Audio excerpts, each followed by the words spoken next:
Do you want to bring it in? Or do you want me to bring it in? Go ahead, bring it in. I mean, I just did. Damn it. Yeah, gotcha. Should have seen Episodes. it coming. Yep, episode 78 of the Strength Hammer podcast with um someone who's better than Neil, despite still living in Ohio, because he used to live in Pennsylvania, but he's not ditching me tonight to watch the Cleveland Browns lose. Actually, I'm curious. You know what we're gonna do? Dave, say hi to the Yes. fine folks while I bring up the score of the Cleveland Browns so we can mock Neil if they lose. I think you're going to have trouble mocking them right now. But uh, hi, folks. I'm friend of the show, Dave. Holy I shit! Yeah, Oh, never right. mind. Okay. Yeah. Well, they're playing the Jets, so I Yeah, mean, it's true. yeah, that's. Anyway, I mean, it's just a forfeit that takes extra time. that's like it's like playing me in Sigmar. You're gonna win, just gotta spend 3 hours doing it. I definitely did not win last time I played you, That's true. That's true. I had a good. which I think still may have been the first time I played you. When was that? I So think that was Adepta Cant at my house. I thought we played other times. I don't know. I'm sure we have. Anyway, that's probably uninteresting for the folks who are here for a wonderful podcast with me, Chuck, and then Dave Roke, who's, like I said, as we said mockingly before that joke fell apart because Cleveland Browns are actually winning a game. We have Dave Roke filling in for Neil tonight because you haven't seen him in forever. I know, right? Yeah, Also, I refuse to watch football on Amazon Prime. I think you can watch it on Twitch as well, free. Hmm, I think Thursday night game is free on Twitch. I don't know. interesting. Yeah, well, the Steelers are out of it, so I'll tune into their games and cry, I guess. But no, Arsenal lost today too. It's not doing well right now. Oh, who'd they play? Man United. Hmm, It was yeah, Yeah. Our last two games for Ch- Arsenal have not been great. Chelsea shit the bed against Man U last time they played too. So Yeah, but we drew against Liverpool last game, which once again I'm sure everyone's enjoying this lovely football talk. I'm kidding. They're used to it. So, but Dave, there actually is more subscribers than the last time you were ever on this show. Probably about Ooh, like 260 new subscribers. So, why don't you give a little wow. introduction to who you are and say hi to the fine folks. All right. So I'm Dave. My entry into the hobby, in some ways, started back in the early '90s when I found the Blood Bowl video game. But realistically, it started the weekend after Age of Sigmar dropped, which was Yep. the first time I went into a store looking at playing Warhammer. Um, Dove right in with the Stormcast and morphed that into Seraphon, and then Beastclaw, and now Ideneth. Um, and I've been suckered into many a game by Chuck, Yep. so I have 40K stuff. Yep. I have 8th edition Wood Elves that I'm slowly but surely assembling. Mm-hmm. Uh, As you should. I'm sure there are other games too. What else have you suckered us into? Just Warhammer, honestly. If it's Warhammer, yes. If it's not Warhammer, it's probably Matt, and he tricked you because I wasn't around to shout him down. No, I haven't gotten into any of that. I still ardently refuse conquest. Yes, down with Yeah, Conquest. yes. for no reason other than the meme. I'm sure it's a fine game, and people who play it are perfectly good. But I And I'm refuse. willing to bet the prices are less onerous. Eh, that doesn't bother me. That's just the nature of the beast of this. It's a hobby, and we're privileged to play it. Let's go with that. And yeah, And the models definitely won't be better than oh, GWs. they will not. No, you pay for that premium. See if I can get my light adjusted here. I think my light's a little too bright. There we go. There we go. That looks a little more natural. A little bit. I have to lean in close here so you get this giant view of my head, whereas Dave gets to be far back and get his shoulders. There you go. That's you gotta be like me. Just get really deep in here. Well, anyway, it's the Dave. It is that Yep. week between Christmas and New Year's where time does not matter. Yes. No one expects you to do a damn thing, and everyone's just full of cheese and probably some sort of liquor, or just sleeping in. Yeah, Or some combination of all of these things. yes. I don't have any cheese in the house right now, other than like some shredded Mexican mix for tacos. So I'm two out of those three things. Not right now. Now I have my nice Lacroix. But I have played a game of Warhammer almost every day this week, Wow. and I almost did tonight because I could have been doing a little triumph and treachery, but I was just like, nah, I actually want to do this podcast with you. It'd be fun. I don't want to cancel on you because I haven't chatted on this for a while. Indeed. So we're gonna take you through the whole run of show here, Dave, to start. So tell me, let's talk fitness. How's your fitness been in the past 2 years since you've been on this show? I don't know how long it's been. I have done intermittent Friday night soccer and futsal. So Nice. just this past Friday, I played indoor soccer because thank God we don't go outside in the evenings during winter. Yes. Um, so an hour and a half of indoor soccer. So I basically was exhausted by the time I finished tying my shoes, and stayed that way until several hours after I got home when I finally went to sleep. Ah, well, there you go. That's good though. Nice little Yeah. cardio sessions here. You said every other week. Just kind of all over the place. Sometimes it's a few weeks in a row. Sometimes it's a few weeks Okay. skipped and then back. But that's been my as regular as possible Well, actual fitness activity. that's good. That's good. I did make it to the gym this week for one of two sessions. I'm hopefully doing the other one tomorrow. Might be a home workout, but just a little all overall body workout. Did some legs, did some upper, push pull, all that fun stuff. Did it with Alex, so had a good time with that. But like I said, it's that weird time where time doesn't matter. This hat is itchy. My goodness. Ugh. All the audio listeners are like, what the fuck are you talking about? What hat? Well, watch the YouTube and you'll see my festive cheer going on.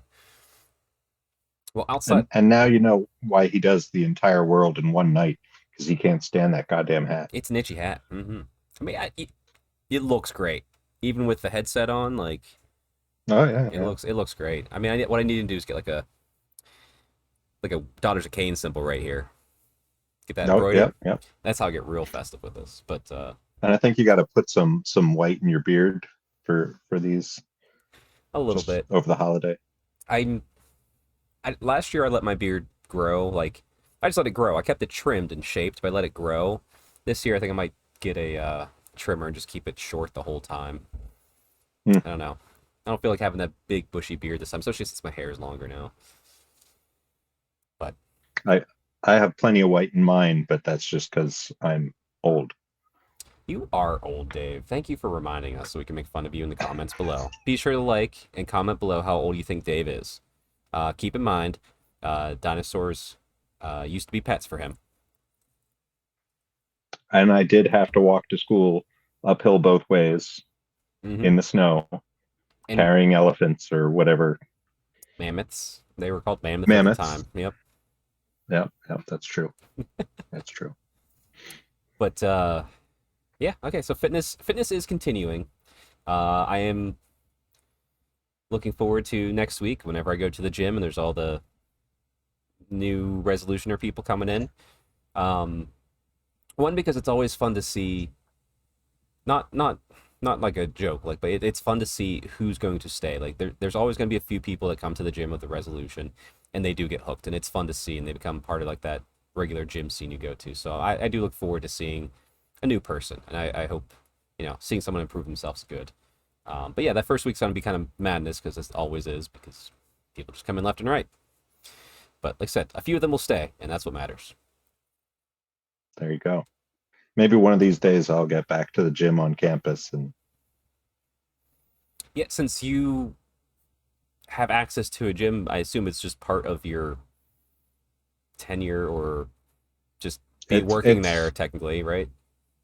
Because yeah, you work on a college campus. We won't say which one, but yeah. And so I pay extra for the full family membership, which we haven't used in a long time, but well, it's good to have it. The stop. pool is nice. Yeah, pools are good. Stop wasting money. Go to the gym. Get your ass out there, Dave. All right, moving on to the hobby portion. Dave, any Yes. hobby lately, or do you want to talk about any hobby you might have gotten from a man in the big red suit last week? Anything you want to talk about? Oh, the man in the big red suit was surprisingly not forthcoming on the Warhammer front, um, It's fine. but that's okay. He knows you can take care of yourself if you need to. I think he also has given me some silent encouragement to deal with backlog stuff. Um, Hmm. Hmm. I used to always, I'd buy something, I'd build it right away, and then it would just sit unpainted because I wanted to play with it. And now I actually have so much stuff that's not even built. It's ridiculous. So I have a lot of building to catch up on. I do happen to have a forthcoming really easy paint job for me Sure do. because Yep. because the gentleman on the other end of this podcast here is going to paint my wood elf army. Yep.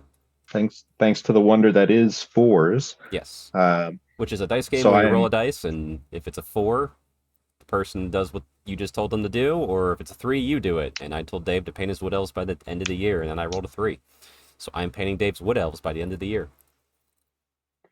That's the end of 24 for Yes, clarity. next year. Sorry. Yeah, yeah. So I'm trying to get that frantically assembled, and it's good. I haven't really hobbied much lately, so it's really nice to have some urgency, some real drive. Yeah, So it's yeah. it's a fantastic time. It's probably gonna be my February project if you get it to me by then. January is pretty I busy. definitely need to. Yep, and I'm curious to see how many models it is. Um, I have oddly 52 dryads, which it takes forever to build. Neil printed me, I want to say at least 30 archers and 30 wildwood rangers, I think. Okay. Uh, so I've got a lot on that front. Um, I have a tree lord ancient. Um, I of course have my lovely dragon. I have to get my lovely dragon. Yep. Get your lovely dragon out. Thankfully, dryads, even though they're a pain to build, they are easy to paint. There you go. That's a nice dragon. Pretty sure the lighting is garbage, but It looks like that's already painted. still. This one is. Okay. This dragon is. His base, not so much, but he's Oh, also it's on a round base because that's how he came. But he will get incorporated. I may include him because his rider isn't painted, um, and his base needs to be joined in with the rest. Um, However that happens. you like green But flock, right? sure, Perfect. sure, That's how my wood elves are based. That's how yours is gonna be based. that sounds great. Yeah, Perfect. and it would be really nice to go with that. What's A that? nice a nice document indicating base sizes for the old world. Boy, would that Just be great. yeah, yeah. I think that's going to be a theme of the I night.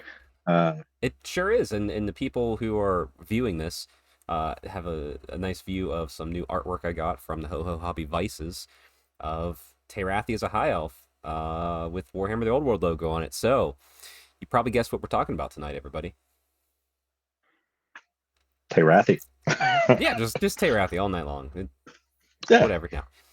But yeah, actually, I have to give a shout out because I've no one's made fun of me, but like people have always like why haven't you started rebasing yet, Chuck? Why haven't you started rebasing? It's like or I'll paint. I recently painted stuff for my 8th edition armies, and people are like, why are you putting on the old bases? I'm like, because we don't know the new bases.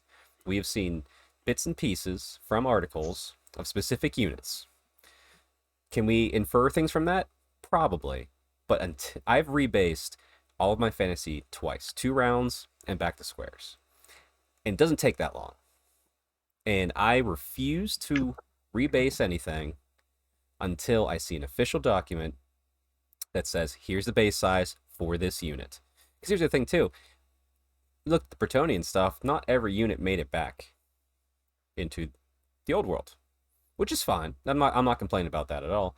So why would I go and rebase everything from my high elves when maybe we don't have Phoenix Guard for some reason? I mean, I'm assuming there's probably Phoenix Guard, but why would I rebase them just to not be able to use them? Like, and I want to give a shout out to the Square Based podcast, one of my favorite old world podcasts out there, because they're the only other people out there besides this podcast who've said, don't rebase yet.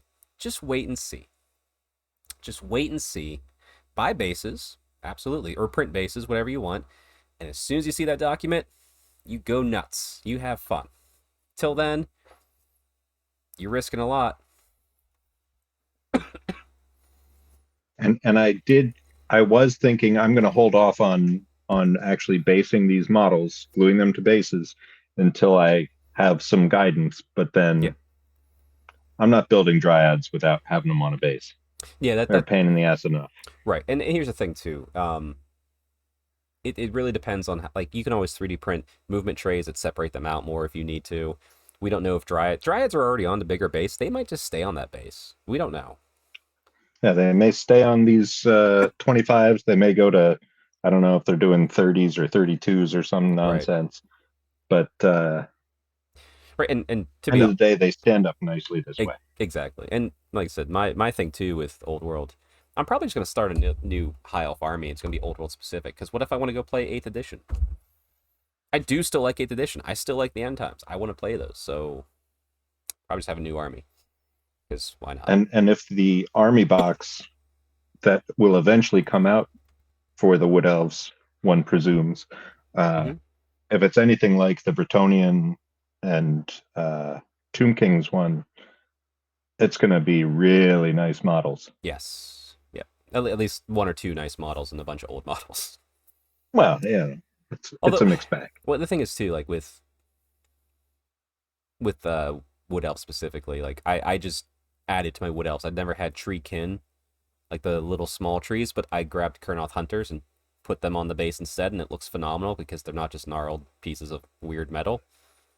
So like Which weapon choice did you give them?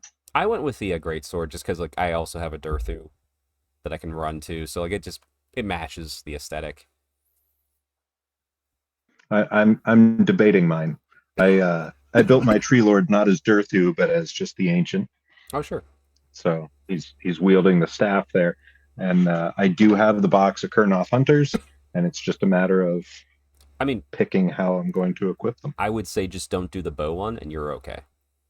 Yeah, I was thinking of doing the pole arms or whatever the hell they're called. So The scythes. yeah, Yep, there you go. That's where you go for Sigmar in my mind.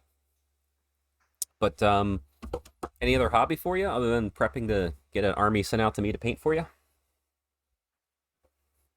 uh, I don't.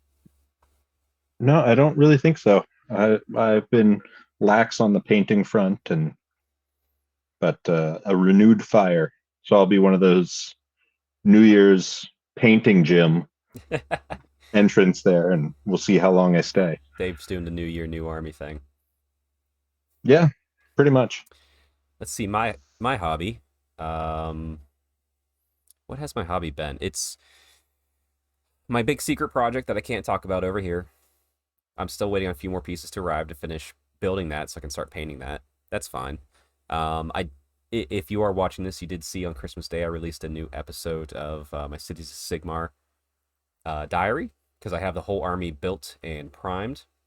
Unfortunately, it's not being painted yet because I had to do this other stuff, but I might actually get that commission painted by my friend Robert, who did my Yanari army. He does a very nice grimdark style paint job, and I think like a deep green forest for the living cities would fit well. So, talking to him, it might be a while before he has time in his queue for that, but that might be what I do with that.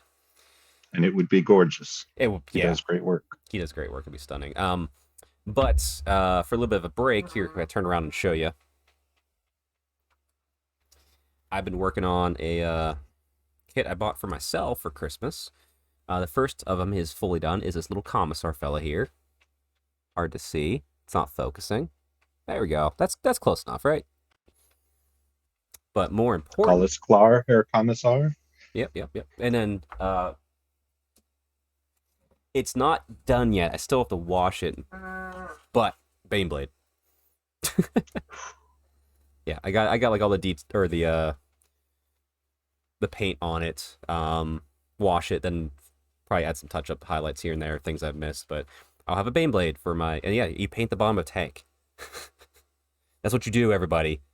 I just want to let you know, anytime I'm doing paint judging at US Open events, and it's a 40K army, and I walk up to it, and you have a tank on the board, guess what I do? I pick it up, I look on the bottom. If it's black, you're out. I don't care how gorgeous it is, you didn't finish that model. Don't forget to distress that a little bit then. I did at one point talk to the employee slash manager at my local Warhammer store because I had some Gene Stealer cults, and I've got the vehicles, and I was talking to him about making it look good, and he said you just take some pluck foam, Yep, and you dip it in some paint, and just start distressing it with rust or dirt or whatever.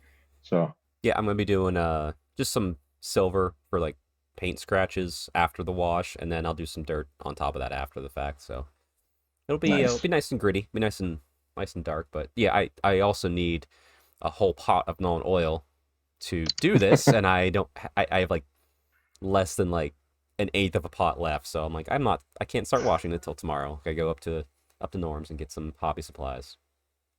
Yeah, you definitely can't do that halfway and then come back and finish.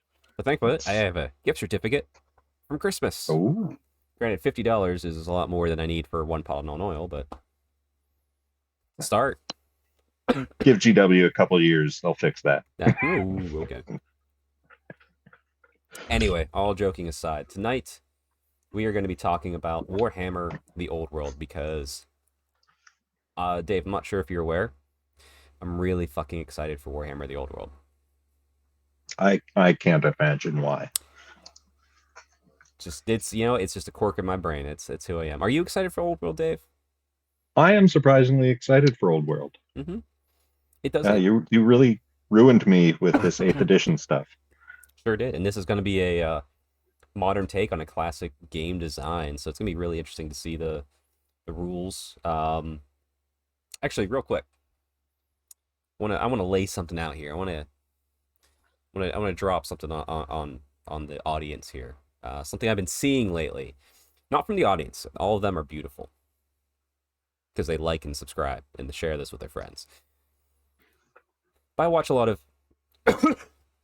Sorry, excuse me. That cough is still there from my cold.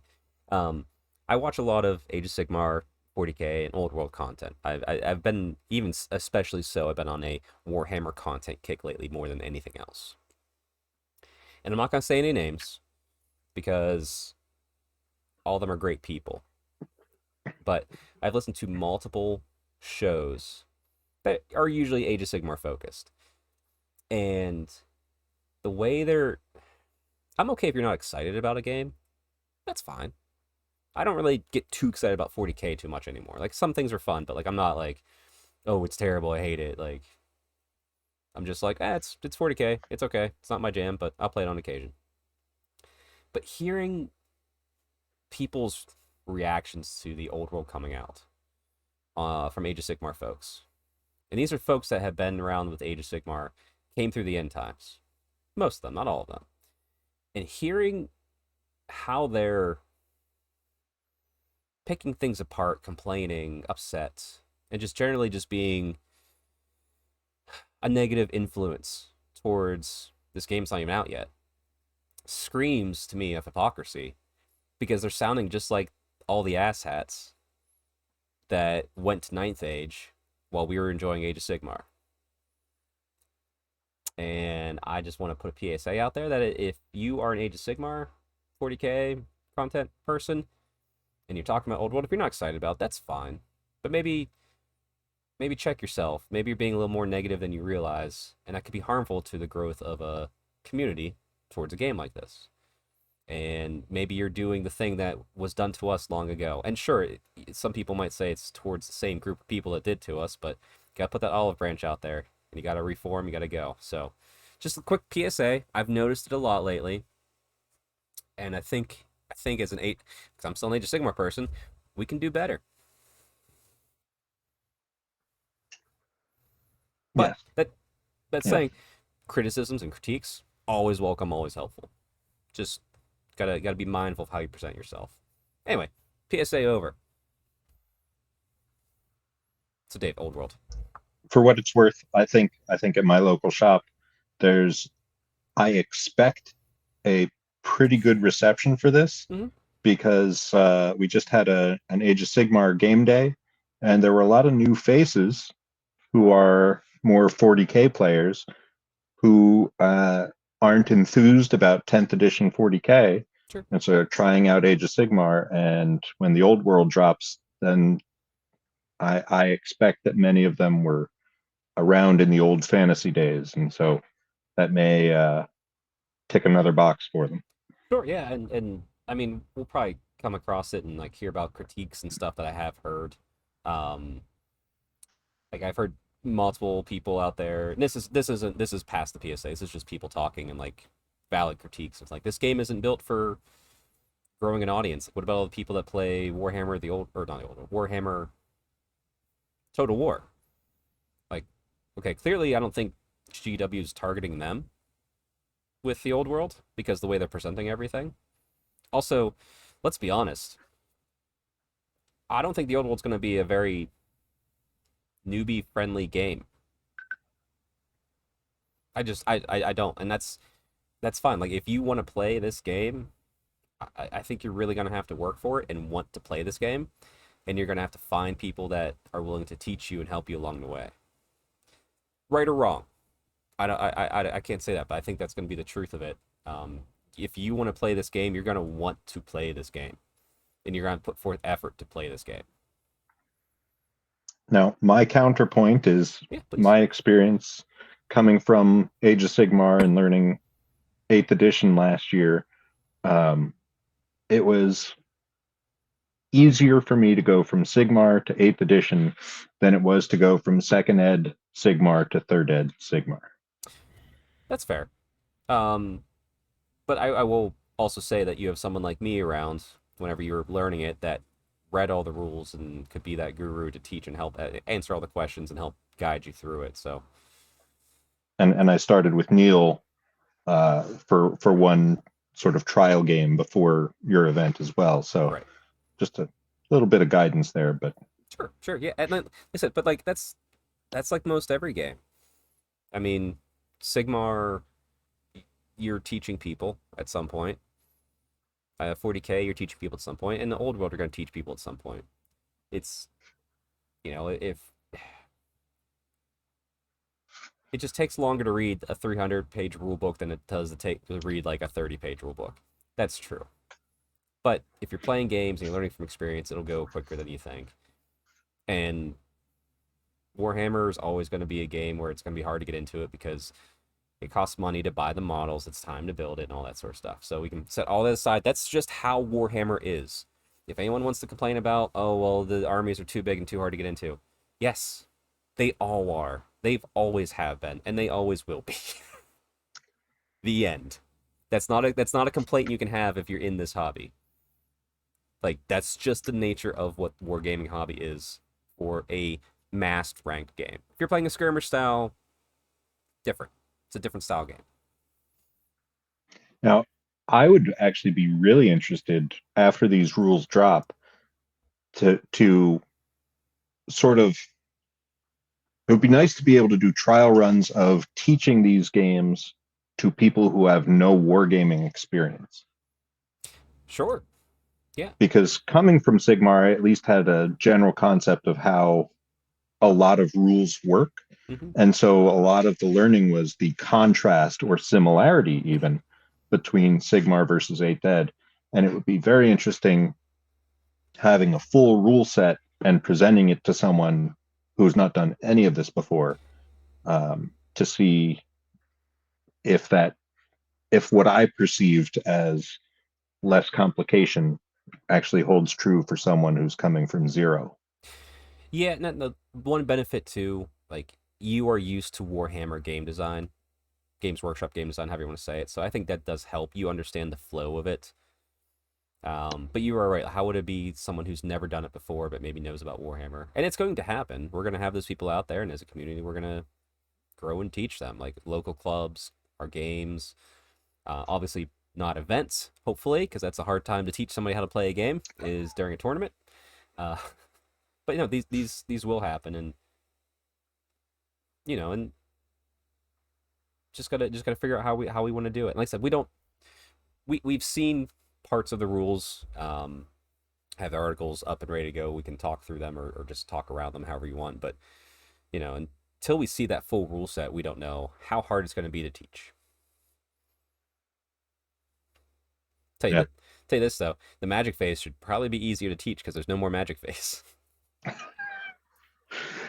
That said, I having looked at that and compared it to my experiences, um, I think that's going to be oddly complicated. It is. Well, I mean, I'm torn. I understand why 8th edition Magic's gone. I liked 8th edition Magic because I was a high elf player or a wood elf player or a dark elf player or a dwarf player, so Magic was a phase I got to do stuff and at least shut you down, and I liked the mini game interaction. Now you're just doing it in course of things. But I think the thing to remind yourself is you're not going to have a ton of spells. You're going to have spells based on I think wizard levels. It's what it looks like. So you'll know, you can probably like line it up like, okay, I have this spell I can use in the movement phase. I have this spell I can use in the shooting phase. This spell I can use in the combat phase. And you just kind of have them out like, what phase am I in? Pull that card up, see if you want to cast that spell. And I wonder If we can how get, they're we going need to spell do. cards. We need spell cards. Please, at some point, release spell cards. I really wonder how they're going to do the dispels or whatever they call that when you try to prevent a spell from happening. Didn't the article talk about it? Isn't it just 2d6 plus wizard level? But the question is, and they didn't address this, I think, how many of those do you get? Oh, that's a good point. Is it just based upon like wizard level, or do you? Hmm, that's a good point. Because if they're basically saying you get one per wizard level, that's when you really have to start thinking about, do I want to stop this spell in this phase, or am I concerned about this spell that I might see in a later phase? Right. And I think that really brings in that strategy component, Sure does. Yeah, that'll and that'll be it's fun. even more so than that eighth edition. I've got all these dice. How many do I want to use for this spell? Because maybe I have one coming later. Um, but now it's not even that. Yes, I'm rewarded for waiting. It's a much longer wait. Right, and So it's then figuring out your opponent's game plan of what spells they care to get off versus the ones you think they don't. So right. it's gonna be interesting. It's gonna be army to army, like I said. I imagine high elves. I'll have more magic than the orcs and goblins, so it'll be fun to see how that plays out. But tell you what, let's kind of get into this here. Sorry, it's gonna look a little wonky here for a second, everybody who's watching, because I only have one monitor. Hopefully, this looks good. Does it look good? Yeah, it looks good. All right, perfect, perfect. All right, so first up, we're actually gonna backtrack here a little bit because the first article is the strategy phase, but doesn't have links to everything else. So you have to go to the second article Hmm. to find all the links to the first article. So strategy phase seems pretty cut and dry, wouldn't you say so? I would. Yeah, I would. It's very comparable to what you've what we're had used in the to. past. Yeah. We have fewer And phases and now. Sigmar as well. It's not drastically different from the beginning of a turn in honestly any of these GW games. Right. And like I said, I like the flow of the turn sequence in general, which this first article talks about. Strategy phase, movement phase, shooting phase, combat phase. That's great. And I Which do. it turns out I because I read these with my brain sort of trickling back and saying, this all sounds very familiar Mhm. from eighth edition, and sure enough, it really is. Yeah, Like this stuff is so consistent. yeah. It's just the introduction of the strategy phase is the only thing that's really different outside of it because like movement still starts with charging, which makes sense. Shoot and combat. So yeah, there's the Ooh, I don't know there. if this shows up at all. It's a little small for the resolution I have, but yep. Movement, Yeah. magic, shooting, close combat. So very little has changed there. It's just Yep. uh No more magic phase and then new strategy phase. yeah, strategy jumps in before movement. hmm Let's see. And looking here, strategy. That's when you'll do some spells, hexes and augments. I think it said. It's where you would take stupidity tests. Also, oh, this is the interesting thing, and this is where I'm really curious about how the scenarios are going to play out. Some scenarios may require you to check whether a victory condition has been met at this point in the strategy phase. Do you win at the start of your turn? That's going to be very, very interesting. Which means they're putting more into the scenarios than just King of the Hill, pitch battle. I don't know if it's going to be like a modern game where it's objective points. I don't think that fits a rank and flank style game like this. So I have a feeling it's going to be, have you broken their morale by killing so many banners or killed this much of their force or something? I think it's still gonna revolve around like kill points and victory points based upon what you're doing in the field of battle as opposed to much else. Well, and this checking conditions at the beginning of the turn that makes me think of 40K and in that last battle round. So throughout the game, you're counting your points in that command phase at the beginning of your turn, and then the last turn of the game when the bottom of round X shows up, that second player checks their conditions at the end of the turn, and I wonder if we're going to get some similar objective play. Um, though I had not considered the intense difference in how it plays out Mm-hmm. in terms of objective play. It'll be very interesting to see. Yeah, and I'm curious. I'm not sure if it was mentioned anywhere if there's going to be um, how many turns this game's going to be. Hmm. Like, is it going to be 5 turns, 6 turns? I don't know. I do feel very comfortable guessing because once again, I don't know. I have play tested for Sigmar, and I do technically work for Games Workshop use open events. I'm pure speculation on this because, despite my efforts, I've not cracked the code or gotten to talk to anybody about Old World. So anything I say here is pure speculation, but I'm pretty certain we're gonna be on 6x4 still, the old big mat size, Hmm. and I believe that just because they being a specialist game, Horse Heresy stayed on that old mat size, Ah, so I have a feeling it's going to stay on that.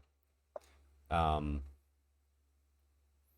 I'm trying to think. well, But especially if and then that kind of makes me lead that there's going to be like a 5 or 6. There's going to be at least 5 turns, but I think probably have 6 turn scenarios still. In all honesty, Well, and I wanted to say no. I think we're going to see this stick to the smaller table size. But then again, there's in addition to what you're pointing out, there's also we're moving supposedly models to larger bases. Yes. So you're going to have similar quantities, I expect, to eighth edition, but now they're on bigger bases. There's no way they're shrinking that table. No, they absolutely can. That's another good point right there. But looking at the rest of this article here, there's some stuff on spells and horns, and all this has been covered in nauseum by other people who did it as these have come out. Some great shows like Facehammer, Great Book of Grudges, and Square Base podcast. So we're not going to go into super detail on this. Uh, but yeah, just strategy phase in general. You know, I like it because also like you still do the rallying of troops in here. I like that you do the rallying of troops here as opposed to the movement phase. Because the interesting thing about that is if you fail to rally, you don't move them till the movement phase. So you go into the movement phase knowing who's rallied and who's not. Hmm. It just adds a different level, I think, of strategy to the movement of the game. And movement always wins these games. So I like that extra knowledge that we're going to get from that. Any other thoughts on strategy phase, Dave? No, I think that that really hits it. I again we're seeing this dividing up of the magic, um, and so you get your enchantments to boost yourself and hexes to hit your Uh, enemies. I Sir, they're called augments and no no hexes. it literally Aug- it, it says enchantments, I still think they're called augments, though. but this spell right here, this lore of I'm not going to Oh, it does pronounce that say right. enchantment. It's no longer an augment. Interesting. I'm sorry. I take it back. Yeah, yeah, That's why we bring you on, yeah. Dave. You So keep us honest here. I'm here for reading comprehension. Boy, Um, it's gonna be great when I start mixing in 8th edition and Sigmar terms whew, into the old world. yes, That's gonna be yes. solid. And I know my shop there's going to be a lot of 40K terms thrown in there as well. Uh, Oh, for that's sure. that's where most of the people are coming from. Uh, but I do like this idea of the different spells happening at different times. I am afraid of what's going to happen when you bring in your level one wizard going up against a level four wizard, and what on earth are you going to try to stop? Well, when we get to the Uh, list building aspect, I think they're doing a good job of list building to maybe keep that tampered down. So you're not gonna have a ton hmm, of. I'm not gonna have. I might have one level 4. Just right, because like there's only so many points you can put towards it, and if you look at the Bretonian Grand Army, you're 0 to 1 of something. right, So I don't think it's gonna be hard. And if you're a random Empire wizard and you're going up against a high elf wizard, that high elf wizard should be better than you. But that's fair. but maybe you should be tougher. Like it's gonna play out differently. So but I like it too because even though I like the magic phase in 8th edition, throughout the whole turn keeps more engagement going, and it doesn't guarantee things as much. Like, I don't know if I'm gonna get that spell off till the very last moment, which is when it would be cast. If you think about how the flow of a magical crazy battle would work anyway. The only thing I do worry about is the hey, I forgot to cast this. Can we go back real quick? Oh yeah. Like that's where you gotta get used to it. But the more you play, the more you get used to it. It'll be all good. Anyway, strategy phase, it's solid. It's in the books. We're looking forward to it. On to the movement phase. This is where you win the games, Dave. Well, this is where my opponents win the games. Yes, because we're elves and you don't move. You're a wood elf. You stand there and shoot them while they move towards you. Yes. And they either If I'm moving those archers, there's something has gone wrong. very true. Very true. So got some nice interesting things on formations here. Close order, skirmish, open order, and lance. Obviously lance formation. It's gonna be I would assume that's a Bretonian only thing. I don't know if they've clearly stated that, but it was always a Bretonian thing. I don't think we're gonna have that in any other army. Well, they do specifically say Do they? at the end of that formation paragraph, and for Bretonian knights, the mighty lance formation. Perfect. Okay. That. Yeah, I'm glad you reread these today because like I was reading these as they came out, so perfect. But yeah, but To be fair, I read these for the first time today. So uh, I do like let's just set the lance formation aside. But close order, open order, sure, that's fine. It's that is what it is. If you're doing the marching order, you're just gonna be slimmer ranks moving quicker. That will be fun to see how we figure that out. But I do like in general skirmish because skirmish in Eighth Edition is a lot more restrictive still, as opposed to what they're showing here, which is a lot more like Age of Sigmar movement. right. Because skirmish in Eighth Edition is like you're an inch apart, but you're still kind of in that grid. But skirmish here is much looser, and it's gonna be make for some more interesting decisions and fitting them in certain places more interestingly. Now, what I don't understand about this particular article, Hmm. skirmish, great. It literally says this is basically Age of Sigmar movement. Right. I mean, it doesn't use those words, but close order and open order, it doesn't make sense the way they're showing because hey, look, it's the exact same thing. Um, and then they go on to say, well, open order, you still fight in ranks, but they're faster, more agile, and handle tough terrain better. That's I don't know. It's weird. Yeah, it's gonna be one of those things that how much are we gonna actually use it? And I hope it doesn't become one of those things where it's like, oh, I was actually in this formation, so I don't take this dangerous terrain type stuff. I I would hope, and I have a great fear I will be proven wrong, but I will hope that a given unit can only either be close order or open order, that they can't switch back and forth, that you get one or the other as an option for your unit. Well, I imagine it's something where you can switch it in the movement phase. You know what I mean? Like I'm going to move this unit. I am moving them in close order because I'm going to combat, or maybe I'm going to go over this hill. I'm going to move them in open order, and they're in Mm, that formation until some other mechanism allows you to take it out, or until your next movement phase, possibly.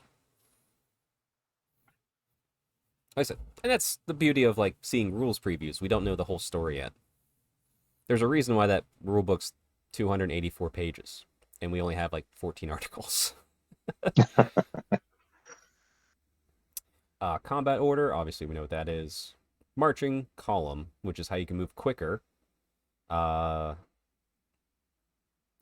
it's going to be very interesting. Like to me, the easiest way that I think we're going to do it is because you're very rarely you're going to have such a huge shift. You're going to have like a unit of 20, 30 maybe of a unit. I would say you just turn them sideways and move the command squad up into the front and just move them that way. That way you don't have to turn every freaking model to face the same direction. You're just moving them that way for that one time. yeah, for practical reasons, that makes a ton of sense. Right. I think it's going to be interesting to see how a say 25-man unit works with this. Yes. Because 5 by 5, Is fine. is Yeah. it marching? Is it combat order? Like what's the deal there? Yeah, and I assume this is gonna be like you just declare what it is. Because yeah, a 5 by 5 will be the most interesting one. Now, granted, is a 5 by 5 gonna be useful in this game system? I don't know. Hmm? Because like I in eighth edition, for me, yeah, because I'm a high elf player, I put my spearmen. I'll take 25 spearmen like that because I'm only losing 4 attacks or 5 attacks. Hmm. But in this game, we don't know what the extra rank type situation might be if we get that or how that's gonna work. I assume we'll get the first Yeah. rank and the second rank supporting as usual, but and they might talk about it in the later articles. Like I said, we're kind of skimming through this in general. But yeah, So movement. it'll be interesting to see how that plays out. I even still like there's some questions here. I like that there's more options in the movement phase because it might make for some. It might be some scenarios might make you have to start out in like a column, marching column, because you have to branch out and deploy in a corner. It's fun for narrative scenarios, mega battles. It's just it's options. Even if we never use march, even if I never actually use marching column in an actual game, it's fun that it's there. Yeah, and I actually really love the way they visually depict wheeling uh, in this article, even though I have no idea why maneuver is spelled this crazy British way. Like I it mean, doesn't make any just sense. yeah, They're like just throwing all kinds of vowels in there. yeah, just wheel manure. That's exactly what I mean. It's horses, right? Yeah, yeah. Um, Actually, I wonder too, because I'm not sure if what they're describing in that wording is exactly what they're showing in this image, but it's okay. If you don't understand how to wheel when you play your first game, you'll go, "Oh, I get it. It's not that hard." You may not, and if you're interested in playing this game, you'll get used to wheeling very quickly. But yeah, And it's surprisingly easy to learn. yeah, it's not that bad, and there'll be like tools and gadgets I'm sure made from people on Etsy and stuff that maybe even make it even easier. Um, yeah, I just like there's more movement. I like there was the one part with charges that is different now. It's not just the what it used to be, which was 2d6 plus move and fleeing. You establish the range of their charge. Units roll 2 dice, pick the highest score from the two, and add it to their movement. So it's kind of like D&D. You're rolling with advantage in a way. Take 2 dice, pick the highest, add it to your movement. That's your charge. But that does mean you're getting a D6 charge, Instead of a well, D6 plus movement instead of a 2D6 plus movement. right, but that's going to make things a little bit more interesting. Now, obviously, things will get around this. Obviously, like I said, Swift Stride, you get an extra D6 to the charge. Because right now, Swift Stride is 3d6, drop the lowest. Makes sense in 8th edition. Now you'll just get an extra D6. So you'll get, essentially, yeah, you'll get D6. Actually, I think Swift Stride's still the same. You roll 3d6, drop the lowest, technically. Well, it No, no, says it adds an extra D6 inches, you'd so have to I roll it. imagine You'd it's, roll that after. Yeah. yeah, you do Yeah, you your have to roll it after. standard Yeah. charge. So you could roll a pair of sixes on your standard charge and only go 6 inches.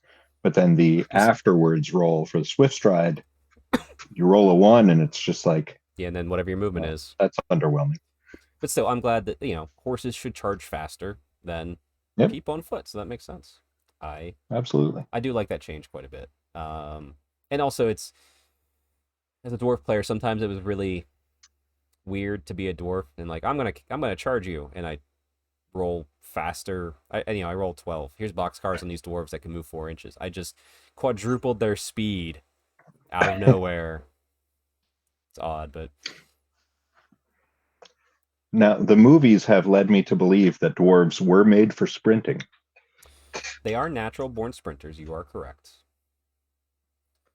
All right, but anyway, we should go to the shooting phase, Dave, because there's some wood elves on this page. You should be happy about that. Oh yeah, Yeah, look at yeah, that. and honestly, that wood elf art is gorgeous. That's the classic. That was what was on the Glade Guard box when you went out and bought it. By the way, can we talk about how happy I am that there's art on the boxes instead of pictures and models? I didn't realize how much I missed that. Hmm.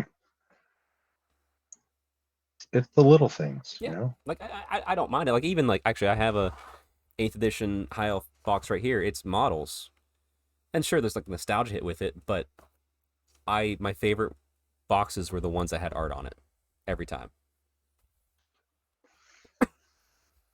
But shooting, so like it used to be, declare your target, roll to hit, roll to wound, remove casualties.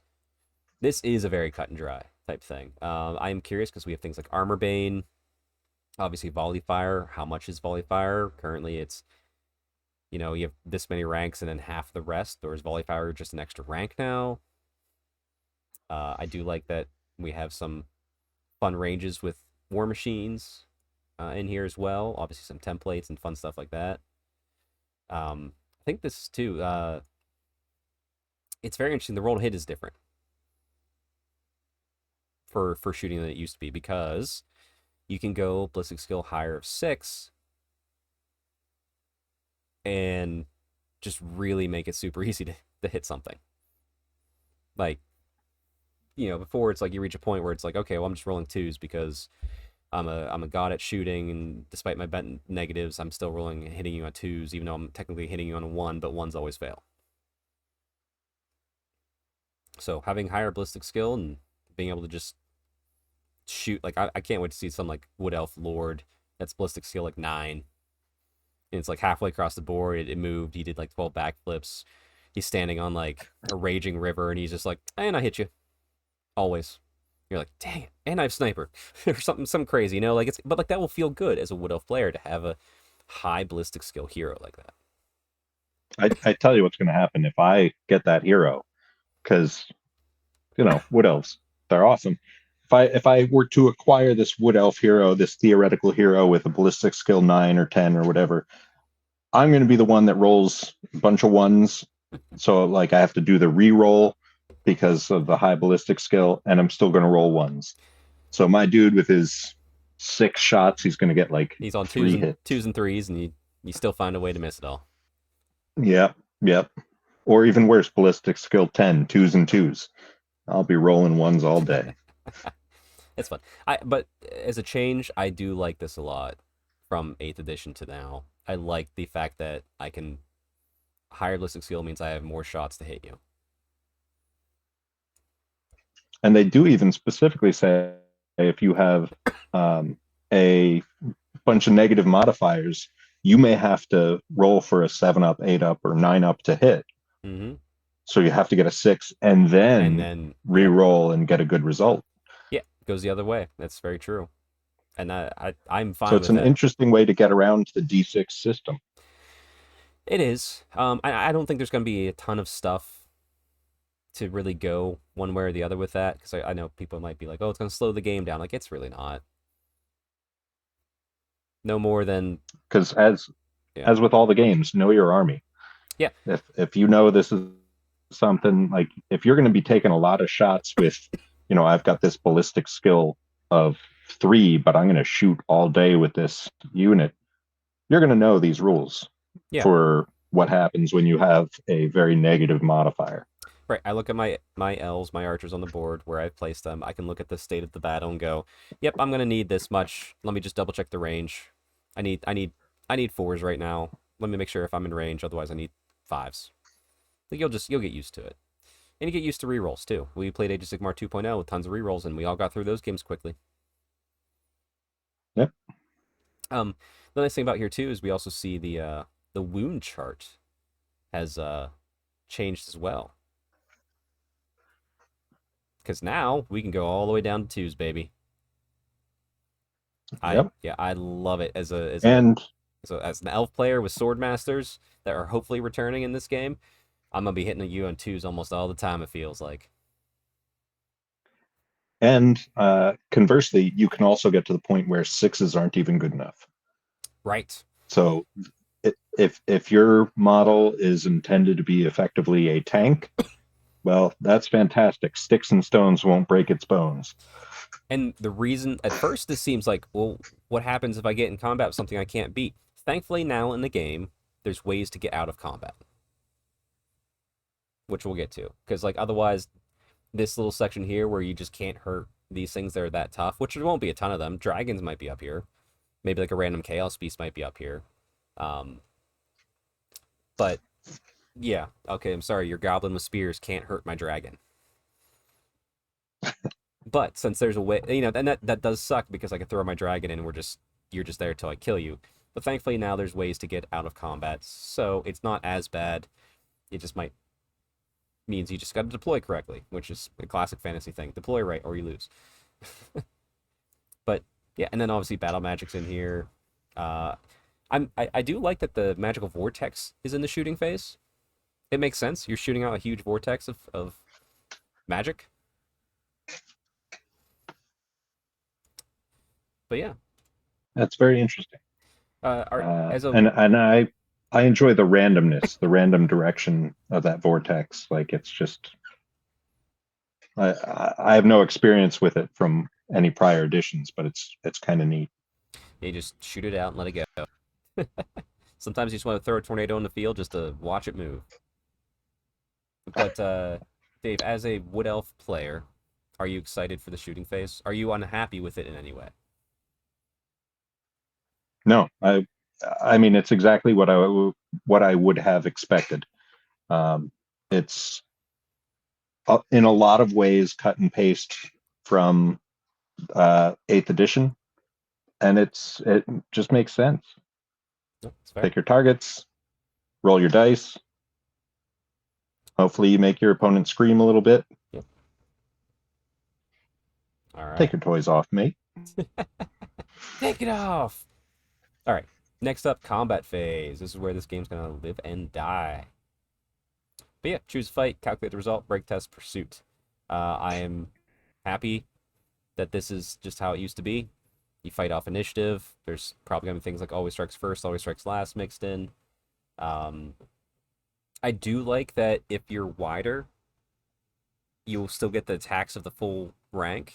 Like that just feels better than I've been on the receiving side and I've been on the giving side of this where I have like one sword master in a unit of 5 and his corner to corner on an overrun clipped a unit of like 30 Skaven slaves or whatever, and that one sword master kills that entire unit because he just is a better sword master than them and they can't touch him, and it's just like, yeah, that's silly. Like it's a horde of rats. There should be more than one rat that can attack this sword guy. You know what I mean? Yeah. And I Well, like. and I Sorry. do wonder if this is going to be modified if, say, you are charged. So it'll be interesting because I could see an argument where if you charge, you get that benefit, but your opponent maybe doesn't in Oh that yeah, first combat. the momentum of combat for sure. Um, yeah, that'll be interesting to see. That's a good It'll thought. be interesting to see how that works. But and I do like that you still handle whole combat resolution. You figure it out. People run away, or they don't, or they break, or they bounce back, whatever, and then you do the next one. Because that was as you got more experienced in fantasy in the old editions, you got picking which combats to do first by seeing potential chain reactions you could cause by winning this fight, as opposed to winning this fight first, was like a new level of skill that you kind of developed over time, which was it was fun, and I enjoy it, and I'm glad that aspect is still there. That's a fun part of combat for me. Here we go to hit chart, down to twos. That's what it was. The not the wound chart. This is what I meant to say in the shooting phase. To hit chart, we can go down to twos. You can always go down to twos on wounds before. Now our hits can go down to twos, Uh, which is and fun they to do. also they don't go up to sixes. Nope, caps at fives on worst case. Even your most lowly attacker against your most so this one rat attacking the one swordsman, you know, He one might rat should not have, but you could do it. You have a he 1 in 3 chance of hitting him. he could hit. Doesn't mean he's gonna penetrate that high elf armor, but he might be able to hit, which is just fun to see, and it's a shame upon that sword master for sure. But this He will go home humbled. I said and I apologize for mixing up the wound chart from that to this, because like this is what actually I'm really excited for, is this to hit chart change. I love going down to twos. I absolutely love it. So let me calculate the combat results, much like we used to do. Um, every unsaved wound is one for each rank bonus. Uh, I don't know if there's going to be a cap to that. Like, is it just the first three? We'll see. Because there might be rank. Well, and of course, I expect that there's uh, so I believe that when they're in marching order, which is when they have so many ranks but so few files, that they said you can only really attack with the front rank. Right. Maybe I'm just putting words on it.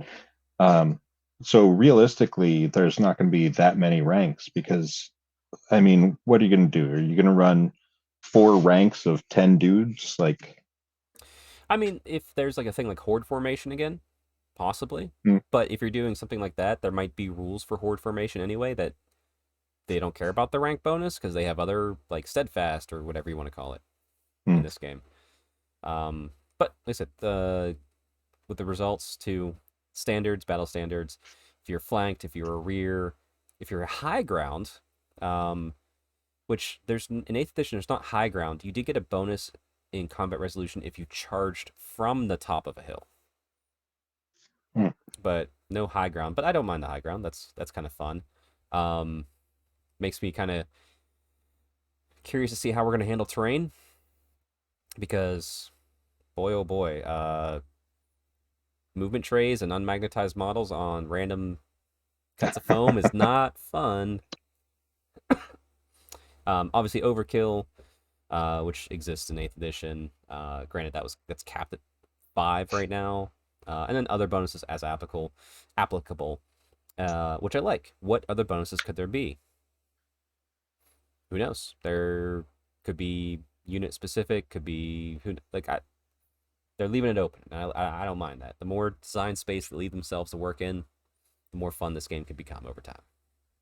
Yeah, it's absolutely perfectly fine to have a little extra complication on some war scrolls. Yes, or whatever we call them. And here's where it gets interesting. So you can break and flee, you can fall back in good order, or you can give ground. Which break and flee, we all know what that is. You turn around and you run away, and you might get run down and die. Um, Fall back in good order or give ground. Okay. They describe it at some point, but like one that you just move back a little bit, but one you actually break out of combat and kind of rally yourself, but you're not running away. And that's such a big change because it allows you. Pretty sure that's fall back in good order. Um, it gives you a Yeah, chance to get out of combat that you might not be able to win, and go do something else. you automatically rally and reform, and you're ready to receive the pursuit charge, or if they don't pursue, they're ready to charge. Right. Like I said, it's gonna go on which combat did you lose, because like if it's your turn and you just had to fall back in good order, but it's your next person's turn, they're gonna charge you as opposed to you getting able to escape. So it's gonna be a new mechanic to learn and play with, and figure out how we're gonna get some skill with it. I like it. I like it a lot because that is the one issue where you could just get into a combat that's going nowhere and you just start ignoring it in the game in 8th edition because you know that nothing's going to happen there. And it can be kind of boring, honestly. But counterpoint to myself on that, if you put yourself in that situation, that's on you for deploying it that way. But still, I like that there's a little get out of jail free card with this to potentially, not a guaranteed, but potentially be able to break out of combat.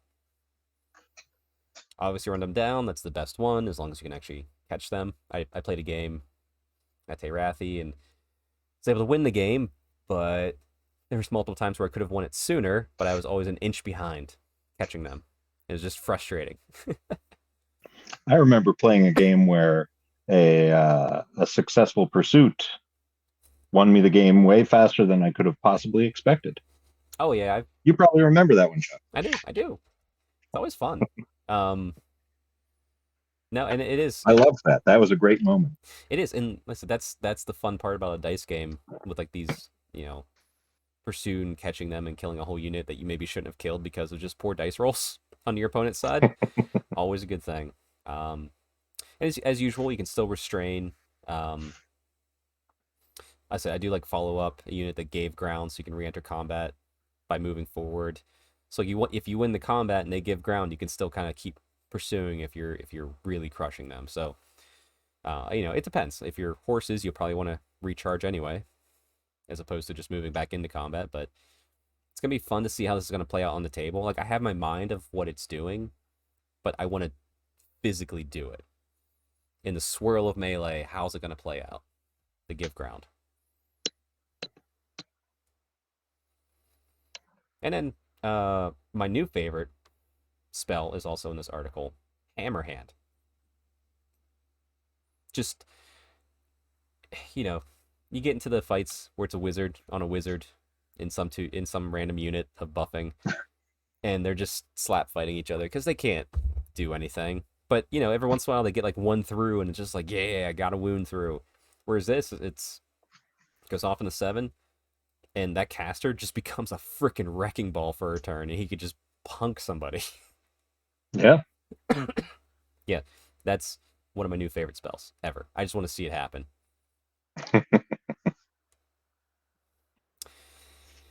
All right, now we move on to the morale and psychology phase. We're moving through these, Dave. You feeling good? You hanging in there? Oh yeah, yeah. This is Perfect. good. We're gonna have you on when we read the whole rule book, start to front to All back. right. Yep. That's gonna be a All six right. hours Well, 6 hour show. can can we do like a dramatic reading? We can, yeah. Actually, I That'd be figured great. once the book comes out, I'm just gonna be sitting here with brandy, a smoking jacket on, a little cap, and we're just gonna go full. Um, I don't know what the meme is I'm trying to put in my head, but you know what I'm going for. I'm gonna be super classy about things. Um, right now I'm picturing because we just watched Scrooged. I Ooh, imagine yeah. you've seen Scrooged, Yes, absolutely. like Great show. John Great Houseman in movie. that, Great movie. where he's sitting there in his smoking jacket and Yep. it's got the big fancy book. That's what I'm picturing. Yep, that's what we're going for, and it's gonna be if that's what the show's gonna turn into the whole time. I'll get a leather chair. I'll change this whole setup. Clearly this whole setup's gonna change because I put in so much effort. All right. Anyway, psychology, sweat, morale, a better explanation of the break test example with this one. Yep. Uh, Give it a read through yourself, everybody, because we're going through this a little bit quicker. Because I want to get to the new stuff. Psychology, quote unquote, near. So new. So fear, terror, stupidity, animosity, frenzy, unbreakable, stubborn, and hatred. All great things that are making their way back. I've had games where I've won on top of one because of a failed terror test from a phoenix charging a Bretonnian peasant line that made the whole army flee off the board. I've also lost games because of stupidity, specifically cold ones. Frenzy, I love Frenzy. I've won and lost games on Frenzy because witch elves. Um, Unbreakable just means you're not gonna lose any roll for your combat resolution, more or less. Same thing with stubborn hatred. You're not running away. We're not. Well, hatred's rerolls usually of hits or wounds or something, so we'll see what that plays out. Because I have a feeling these are all going to be similar, maybe like a tweak here and there to fit the modern game design. Any of these current fan favorite of you, Dave, in 8th edition? I like how terror overrides fear. I do like how terror does to fear what fear does to nothing. Right. Um, Yep. I'm glad that is still the thing because yeah, it makes sense. You're afraid of me, but I'm gonna be afraid of something bigger than me. yeah, Uh, there's always a bigger fish, right? I am hoping stubborn isn't like because we have steadfast in 8th edition. So if you have more ranks, you roll as if you're stubborn. Essentially, you just roll normal leadership as opposed to what you lost. I'm hoping some of these like stubborn and unbreakable are used less often than not. Like I want it to be very specific units, not as easily attainable from like my unit of spearmen. It should be really hard for them to get stubborn. But we'll see how that's going to play out because 8th edition, what I could do is I could just take a hero that's stubborn, put it in that unit, and all of a sudden that unit's stubborn, and here's my giant block of 40 spearmen that are never running away from combat. That will Mm, just slowly wear you down. Or at least hold you up while I get a flank charge in, so. yeah, it'll be interesting to see. Mm-hmm. We get to see a little stat profile for Dragon Ogre Shaggoth in here. Armor Bane 2. Whatever that means. I think they describe it at some point. I think it's Yeah, I probably just like swear that's somewhere in there. AP or Rend or something, I think. Um, Armored Oh Hide. yeah, I think Yeah. I think that's your armor piercing. Yeah. Armored Hide 2, which I assume is either 2-up armor or +2 to his armor, because like scaly skin in the current editions. It is interesting how close order is on this unit. There you go. But So, not open order. that's So right. I wonder if maybe that is, they can only be aligned this way. They can't do open order at all. But it's It's a also a close order. hero, so Maybe Mm. heroes just can't have it, which is interesting because there was a episode I did long ago with Neil, and I forget which article we were looking at, but it showed a picture of I think it was high elves were fighting dwarves, and there's a couple army battles happened. There's like Orc and Goblin one and stuff like that, but it showed heroes outside the units. And at first, Neil's thought was like, oh, just that's nothing. It's just like to make it look cool. But I was like, no, if they want to make it look cool, they would have them centered in specific parts of this army. They're very close to certain units without being inside of them. Mm. So I'm wondering if like you have a unit like a Dragon Ogre Shaggoth near a certain unit, he's sort of attached to it, but then that means they can't march because they're kind of next to the hero. Like that's all like stuff we don't know. We're gonna find out when we get the full rules in our hand. But that kind of leads me to believe that might be something similar to that. Like unit heroes are going to be next to units, and they're going to be sort of bodyguards to them without having to be inside of it. So you're not creating Death Stars per se. Mm. That will be interesting to see. Yeah, that's just a little speculation, but I'm curious with it. But yeah, no, pretty much this article is yes, psychology is here, and here's a better explanation of what fallback and good order is. Great stuff Yep. as usual. Magic. Now for the best part. I love magic. Magic, magic, magic. And this just kind of lays out more specifically, oh, beautiful, beautiful image of a high elf mage, archmage here. Love it. With the Book of Hoeth. He's rerolling those spells all day, boys and girls. Let's go. I do like that they call out that there's no colleges of magic yet, but wizards are still existing for humans, so don't worry. And it's very interesting. I had no idea that they were going to go with the old world as just literally even further back in time. So it sort of predates No, they were fantasy. no, they were. I know you just read all these articles, but like other articles that weren't part of this series, that were just part of the old world, they laid it out very early. It's like they're like this is 200 to 300 years before the end times. So and obviously it's based upon the imperial calendar, so it's a time of three emperors. It's before the first great invasion of chaos, before the colleges of magic forms. Like there's things around and there's similar things, but like really it's like the elves and the dwarves are going to be like the most consistent thing across that 300 years, obviously. Mm. Um, there's some things like Alariel wasn't the Ever Queen yet, so that'll be how does that play into the story, But um, there was thoughts for a while until this article came out. It's like, well, what kind of magic will humans have? Because there's no colleges of magic yet, because Teclis didn't found them. And it's just like you still have magic. It's just going to be different. Like cool. Yeah. And they do like they list off some magic. I don't know if this is a full list, but so far there's battle magic, which seems to just be probably a generic universal magic lore anyone can use, I bet. Dark magic, which has typically been for wood elves and dark elves. Demonology, which is obviously chaosy. Elementalism, that's a new one. High magic, that's usually been lizardmen and high elves. Illusion, another new one. Necromancy, death, and Wa magic.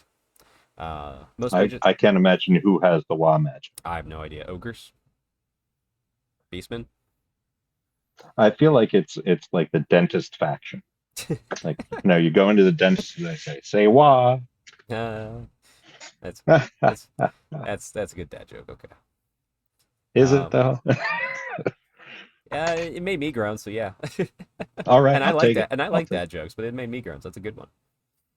And here, most mages will have access to two or more of these, selecting one lore at the start of each battle. So, obviously, I think it's from what we've seen of the lore articles for Tomb Kings and Bretonnians so far, their more recent articles. There's going to be army specific lore, and there's going to be generic lores. I don't think it's going to be like the 8 lores like it used to be, just because we don't have the colleges of magic. But it's nice that there's going to be options for your mage. Obviously, I imagine it's going to be very similar to what it is now, where you have to declare it on your army lists. So we'll see how that tournament shakes that out. Let's see. Each lore has 7 spells, with one being a signature spell, which is just what it is now. Hold on. Oh, yeah. I want to just take a look at that art real quick. Yeah. Do I see a mermaid at the bottom left of that? So this is a wood elf, uh, mage, and Okay. those are the spites. They've Okay. definitely. I don't. I reckon she looks very familiar. The spites I don't recognize as much, but I think this is an older piece of art. But there's been never Okay. been like that type of spite thing made. But that's the beauty of like if you look at uh Sylvaneth, it's the inverse where like the spites are now the big things as opposed to the humans, as opposed to or humans, the elves. So it's like a think of the inverse, Hmm. like the spites were following around the elves and helping them along the way. So this is more like the little things floating around Yes, the Age of Sigmar models as opposed to just things in the distance or whatever. correct. Okay. Yep. All right. Because I was like, are they going to make Ideneth in the old world now? No, because the Idoneth formed whenever the followers of Mathlen, which was a high elf god of the sea from Lothern, rescued a few of them. So no. Now, I assume he's also the god of arithmetic. Yes, yes, he is, Dave. Yes. It's the low hanging fruit, but I will wait till that spoils and then I will step on. Plant those seeds by crushing them into the dirt. Yes. Um, each lore. Okay, so each lore has 7 spells, one being the signature. So I imagine we're gonna generate the spells exactly the same way, where you roll a dice and there's a number on the spell, and if you don't like it, one of them can be switched to the signature. And I like that. I like how that system works because it's not a guaranteed list of here's my bullshit I'm bringing. It's Yep. a little bit of randomness. It's maybe I get my bullshit. Spell categories: enchantment, not augmentation. Learn that. Hex, conveyance, magic missiles, magic vortex, and assailment. Obviously, buffs, debuffs, movement, shooting, shooting that remains in play or has a template involved, and then spells that are just assailment is going to be the combat magic. Yep. So very fun. Now here's the good part: miscast table. This is different. Do you remember the current miscast table, Dave?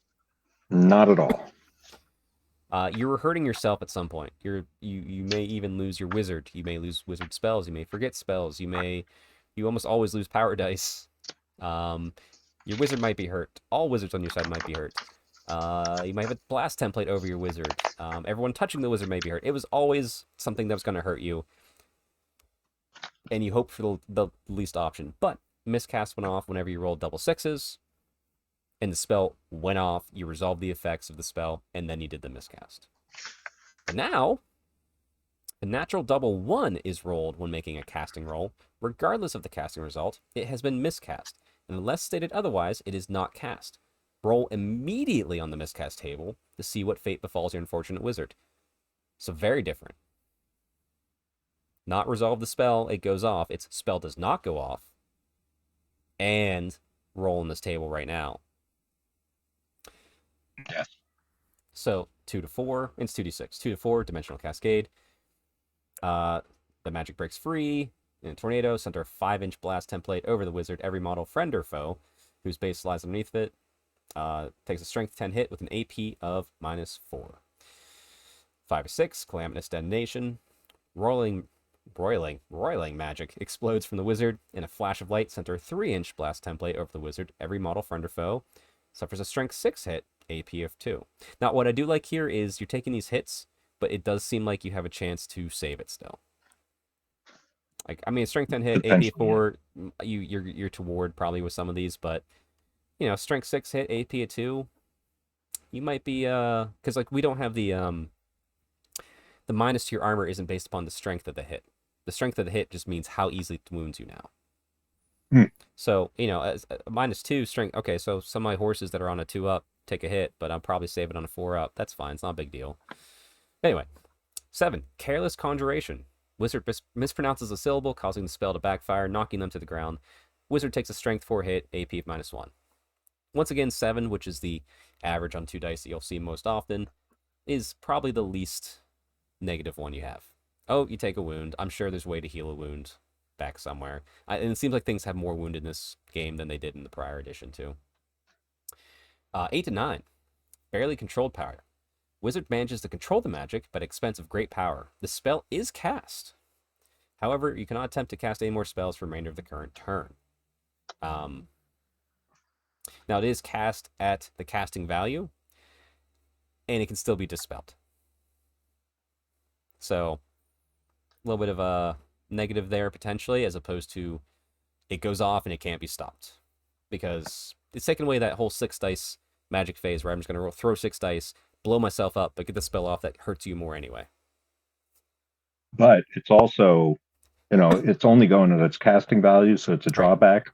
But you're also casting it after rolling Snake Eyes. Right. So yeah, it's honestly at this point that's pure glory right there. Yes, and that's like take a loss and 2 win, which makes this miscast table so much more fun. This especially for a level 1 wizard who's only got this one spell. There are no more spells coming this turn. Yeah. And the thing is too, and let's do Power Drain real quick, and we'll talk more about this table. Power Drain, which is a 10 to 12 roll, the Deafening Boon, the summoning magic is unleashed with an unnatural calm descends. The spell is cast with perfect invocation. However, you cannot attempt to cast any more spells for the remainder of the current turn. And I think perfect invocation means you cannot dispel it. Yeah. I do like though that double 6s on unbinding, I think is still an auto unbind, which gives you that chance to do something. But I like this entire chart a lot more than the current one because there's like a little bit of yes and. Like Sigmar is a yes and game, whereas fantasy used to be a yeah but no. So like there's a mix of good and there's a mix of bad. So like you roll miscast, you're gonna like, okay, let's see what happens. Like I always like rolling miscast tables even with the negative, but now there's a miscast table with positive. Cool, works for me. Yeah. Yeah, and again, each of these positive effects from the miscast table, there's still drawbacks. There's still, you're not casting anymore this turn, even when you do get these benefits. But it makes it makes for that hope. Right. After you roll that Snake Eyes, you're just hoping for a strong roll because then you get what you wanted anyway. Right. And it says here right below too, I mean, double 1s are miscast, whereas double 6s is the perfect invocation, which means it goes off. And that's it. So you don't have to fear the double 6s anymore, and you still want them, which is always a good feeling. When you're rolling boxcars and 2 dice, it still feels good. Yes. And goes a little bit more here into the unbinding here. So every spellcaster can attempt to dispel their opponent's conjurations, provided they are within 18 as a level 1 or 2 caster, or 24 if they're level 3 or 4 caster. I like that. That's nice. Now, here's the thing. I like that and I don't. I like that because it makes sense with the narrative of what these casters are. It's annoying because now I have to remember 2 measurements. True. And I have to check 2 measurements. However, if your army is full of just level 1s or just level 3s, you only need to know 1 measurement. Right. Whereas I'm going to be a high elf mage, so I'll probably have level 4s and level 2s, but that's on me. I'm choosing that army. That's on me. So you roll 2d6. Got to give high elves 1 drawback. Yeah, you do. we have to do math. Well, we got to the math, arithmetic, matha. Yeah. Yeah, there you go. So to dispel, you roll 2d6, add your level, just like you're adding your level when you're casting. If you beat the casting roll, target spells canceled. It used to be you have to equal or beat. Now you just have to straight up beat it. A double 6 counts as an unbinding, dispelling no matter the casting roll. I'm curious, did it say anywhere in here if perfect invocation means you cannot even That's what I was just looking for. I don't know if it says that, but that would be my instinct, that perfect invocation means you don't get a chance to dispel it. Or, I would expect that as well. Or you can only dispel it on double 6s. I could see either one of those. Yeah, it's just a matter of which no is the one that governs. Right. And here's the interesting thing. While dispelling, you roll double 1, you roll in the miscast table too. Womp womp. That is fun. I love that. Because now, you maybe just let that little spell go through. Like, it gets that strategy that we were talking about before. I love that you roll on that table. Now, granted, it sucks because if you roll, I mean, we'll have to see. Maybe there's more to this chart, but like if I roll double ones, but then I roll 12, do I unbind it then? Because this only talks about casting a spell, not dispelling a spell. So I'm curious to see if there's What? more to this chart that we haven't seen yet. Like, I bet that might refer to the unbinding miscast. And I wouldn't be surprised. I believe it's happened plenty of times in the past where what they present that looks like it's right out of the book on Warhammer Community is very different from the actual presentation. Correct. So this may be just formatted For this for the article. page to look nice, Oh, for and sure. it looks really nice. But yeah, that would definitely have to be specifically called out on how the 8, 9, 10, 11, 12 works here, Yep. because that is a very good question. So then we go and we see some nice pictures of some nice dwarfs here. If players find themselves unable to attempt a wizardly dispel, they may make a fated dispel. Only one per turn, so you always get a chance to stop one spell on 2d6. You just don't get any bonuses. Obviously, they're calling this out specifically because every dwarf player while reading this was like, well, what do I get? It's like, well, you're a dwarf. You're going to get something. We're not telling you what it is here. But don't worry. You're a dwarf. You can figure it out. And then they show us a little bit more about the damsel. Kind of skip past that a little bit here. Unicorn. Glad the unicorn's back. Unicorn's great. I do like that it talks about how attacks can be magical based upon casting or a certain character being in a unit. Because if you have a magic resistance and magical attacks, that's going to be a hard matchup. You might want to figure Hmm. that out. And then we have that return my favorite spell, Hammer Hand, Battle Magic. But in this one, it specifically says it's a signature spell for Battle Magic, which means I can always get that spell if I want, because I can always switch that signature. True. Yep. So I am excited for that. And then some more spells I talk about here, and we will move on next to the universal special rules. So we're getting through this. We're near the end, Dave. You holding in there with me?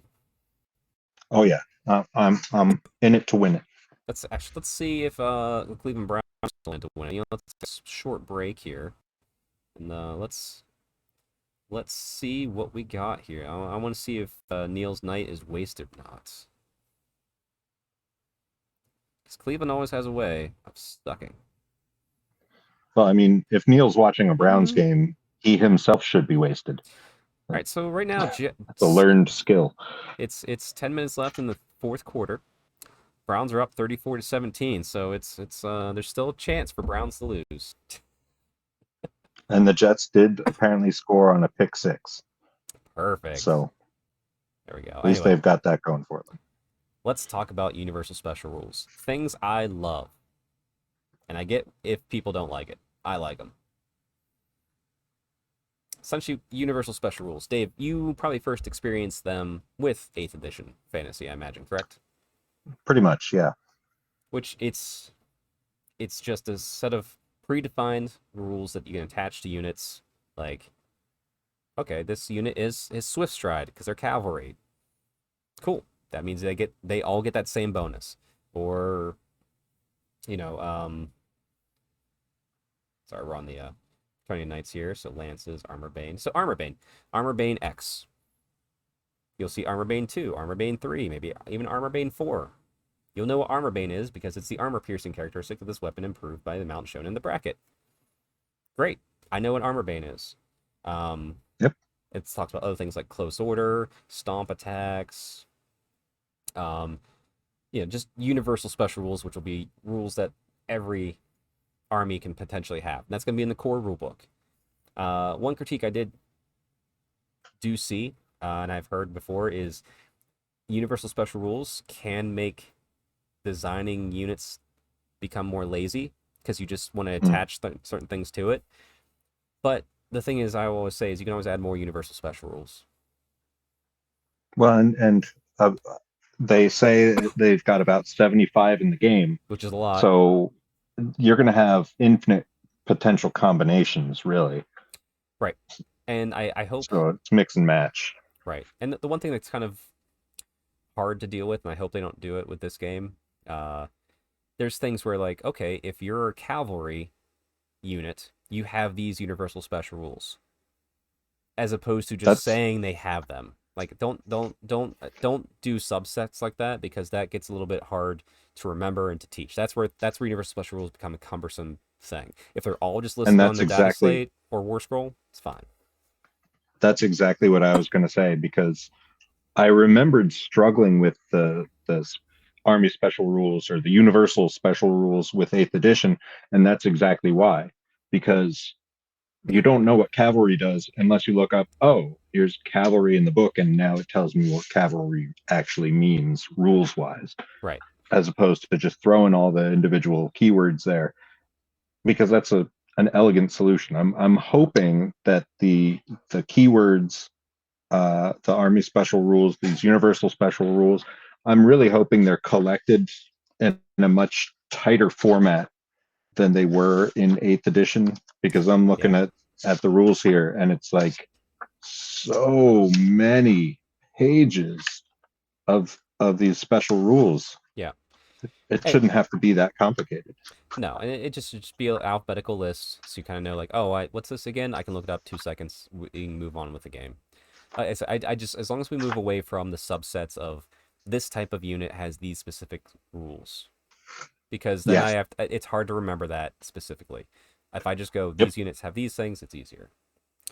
But anyway, and now that one critique where I just mentioned too about, like, it could be lazy game design for future armies and stuff. Here's why I think we'll get away from that, because if you look down below in this one little article, it says beyond universal special rules, there's also rules that govern units from a single army. So, like I said, you can make new special universal special rules, and they can be army specific. It talks about the Bretonian, Blessing of the Lady. Essentially, instead of rolling for first turn, Bretonian says, hey, I'll go second, but I get a 6-up ward. Ward save. Um, Army specific universal special rules, great. That's where you're going to get the nuance into game design. That's where you're going to be able to break other rules in the game a little bit more uniquely. Because universal special rules should not break any rules in the game, per se.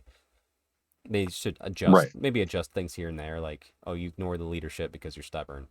But whereas these army special rules, army universal special rules, that's where I think you can start breaking and pulling different levers of game design in a much more interesting way.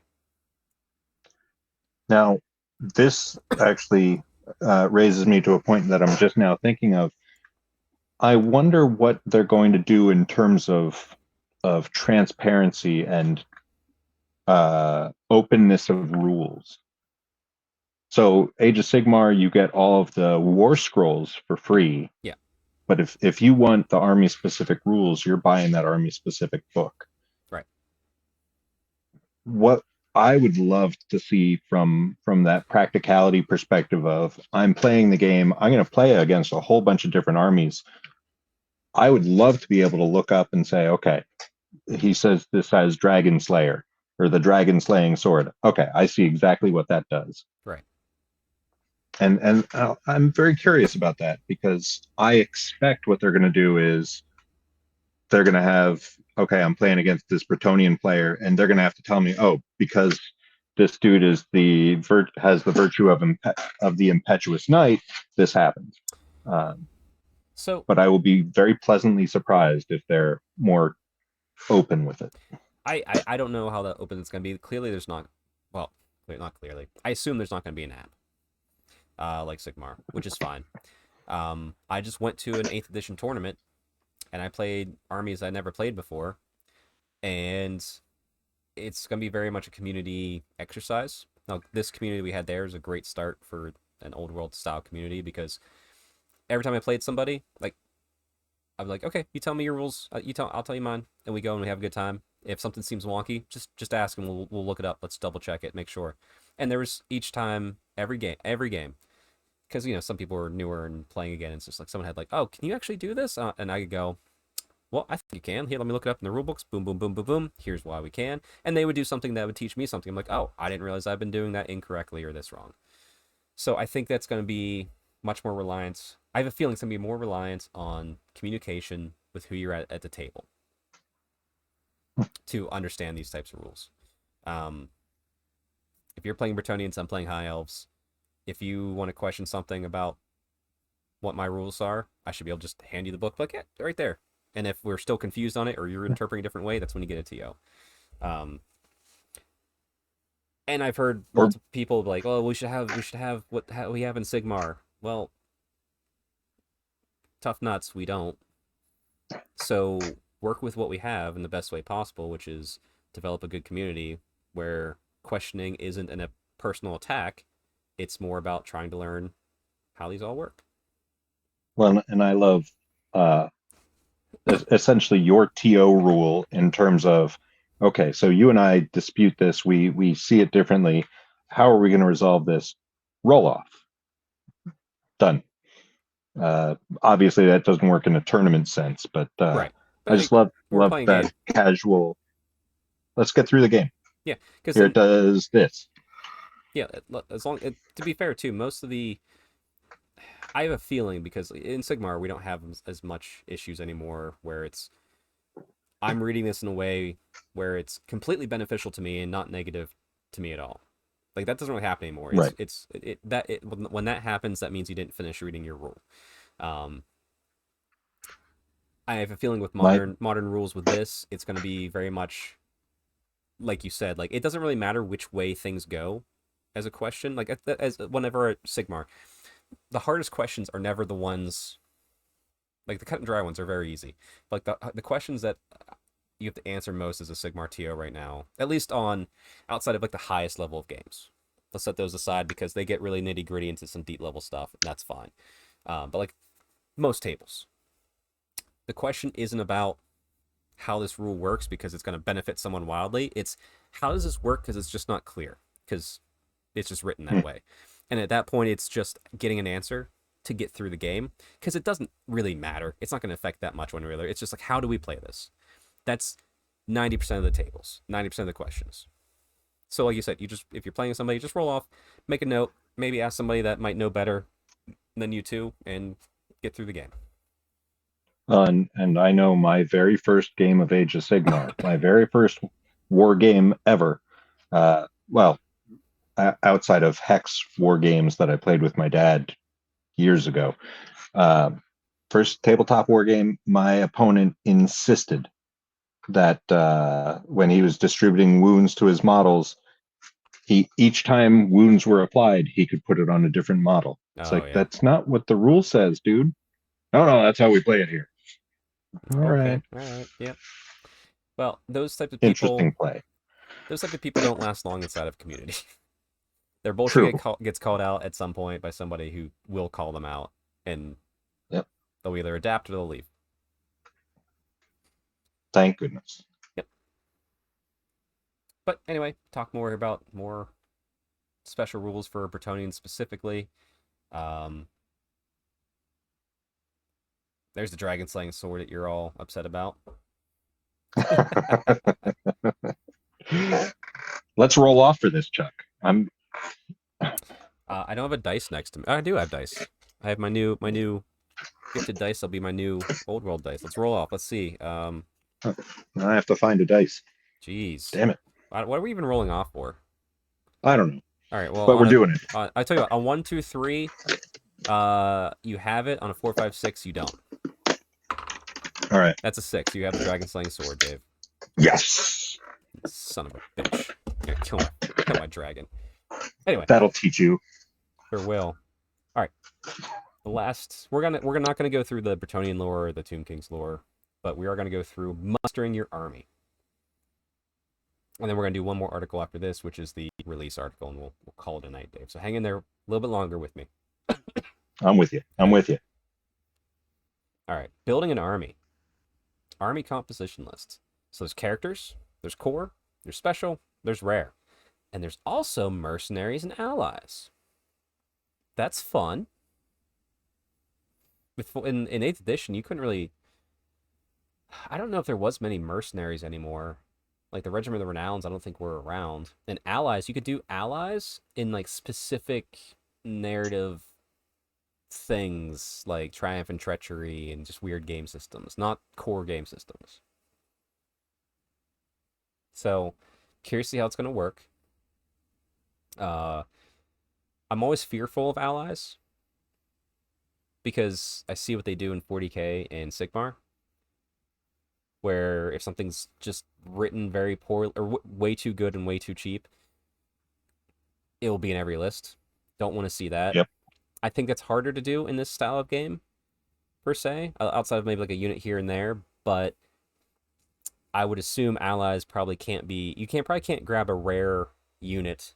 This is all assumption. I'm assuming you can't grab a rare unit from the High Elf army to put with your Wood Elves, because if it's rare, I'm not going to give that out. I have a feeling it might be Right. like some basic characters, core, maybe a special, maybe. Um, so hopefully that will help limit that. So I have a feeling allies. If I had to hazard a guess, allies will be fun and you'll see people do it. But as far as like good list building, good list design, you'll probably never see allies too often. I have a feeling they'll limit it in such a way where it's not worth taking if you're trying to win, but worth taking if you enjoy it. Yeah, That's my guess. I could go for that. Do you want to That see? sounds good. Yeah, do you want to see that, or do you want to see like anything like more restrictive, less restrictive? Uh, I I would love to see it be a good enough concept that it gets peppered in, Mm-hmm. but a bad enough concept that, like you said, it's not going to be okay. Well, everybody's going to be running uh, these Bretonian knights because when you ally them in, they just beat face. Right. Like that's no, that's not what this should be. Right, and I would assume if you ally something in, they're not getting their universal special rules for armies. So if you bring in some Bretonians, they're not going to have the blessing of the lady.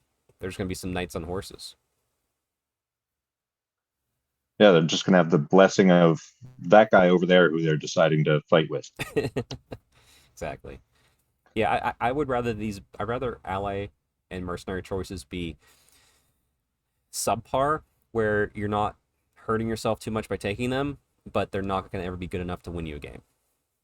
There's going to be some like, you know what? I want to take this style of army, but I can ally in a nice unit of dwarves with shields to be like a small anchor point that I just don't have in this Bretonian army. That's where it'd be fun, as opposed to off the wall craziness that can sometimes happen. But I want to be encouraged to branch out and buy this unit of high elves because that they make sense. They're reasonable in this army that I'm running of wood elves. Right. And that would be cool. that's it. That's I like that. I do that for Daughters of Cain. I have ally contingents that aren't good, but they were a cool side project that I was able to paint in Kit Bash to be thematic for that army. So yeah, that would be the perfect chef's kiss if we can do that. All right. So interesting enough, every faction will have a grand army upon release, which is a balanced list of options from which you can pick a wide variety of units chosen from 4 categories shown above. There's usually 1 page of stipulations, but the full range of units from each faction is available selection. We go through the Grand Army of Bretonia at the start. And here's the thing, too. They talk about list building. They don't talk about mercenaries to allies. That might be just in the rules for future supplements that they may or may not do.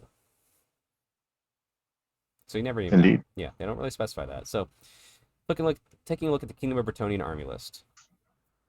Characters. Up to 50% of your armies can be spent on characters. There's no more lords and heroes. It's just characters, which is fine because it's still 50% in the old ones. And what they did is instead of keeping it as just a percentage to hold you in place, they also give you limitations. So that here's the 2 levers.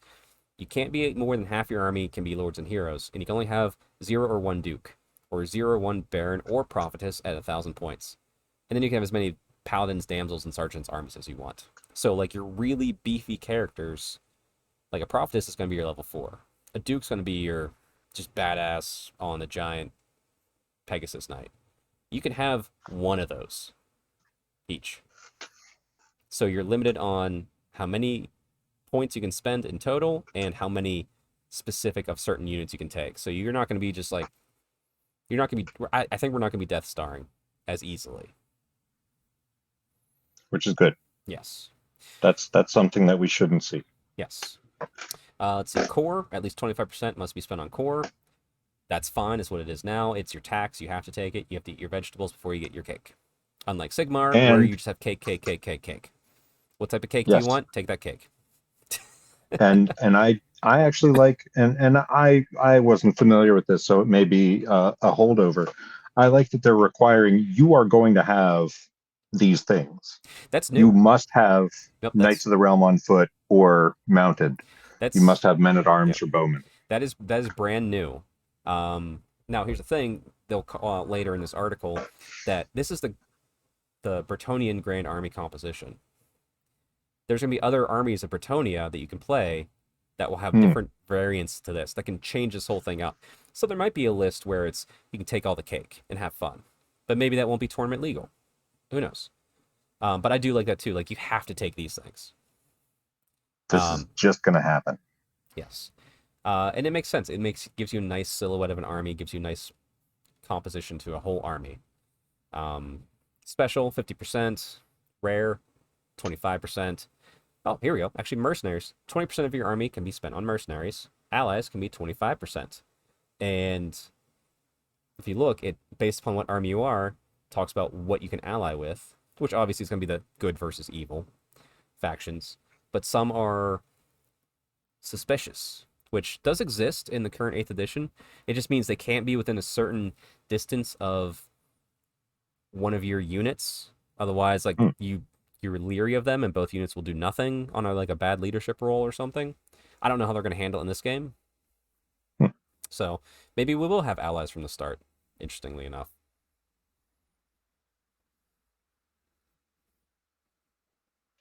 And they do mention here the Army of Infamy, which they go into at the end of the article. Actually, real quick, I'm curious with allies. It says 25% of your army's points values may be spent on a single allied contingent, so one unit. Do those percentages tie into like if I grab a core? Uh, I don't think it's one unit. I think this is one Oh, okay, allied army. So I don't think you can bring in Empire of Man and High Elf Realms. gotcha. Okay, so I could bring 2 units from Empire of Man potentially. Yeah, and if you're playing 2,000 points, as long as you're bringing in 500 or fewer, you're good to go. Right. I imagine actually the more thing about it, I imagine they will not. Those points won't count towards the percentage. So like the core of an Empire army won't matter to a core of a Bretonnian army. You still have to pay your full Bretonnian tax. Right. That makes sense. And that's how they've done it in Sigmar as well. You can bring in all kinds of battle line, but none of them count as battle line unless they're battle line for your army. Mm-hmm. And even though they will never tell us how many points we're going to play, they say the word 2,000 points a lot in this article. So I assume we're all going to be starting out playing 2,000 point lists. Because that gets a 2 to 3 hour uh, Uh, substantial 2 to 3 hour game is what they say with uh 2,000 points. yeah. Which I'm curious, like, because like in 8th edition right now, like 24 to 2,500 is a 3-hour game.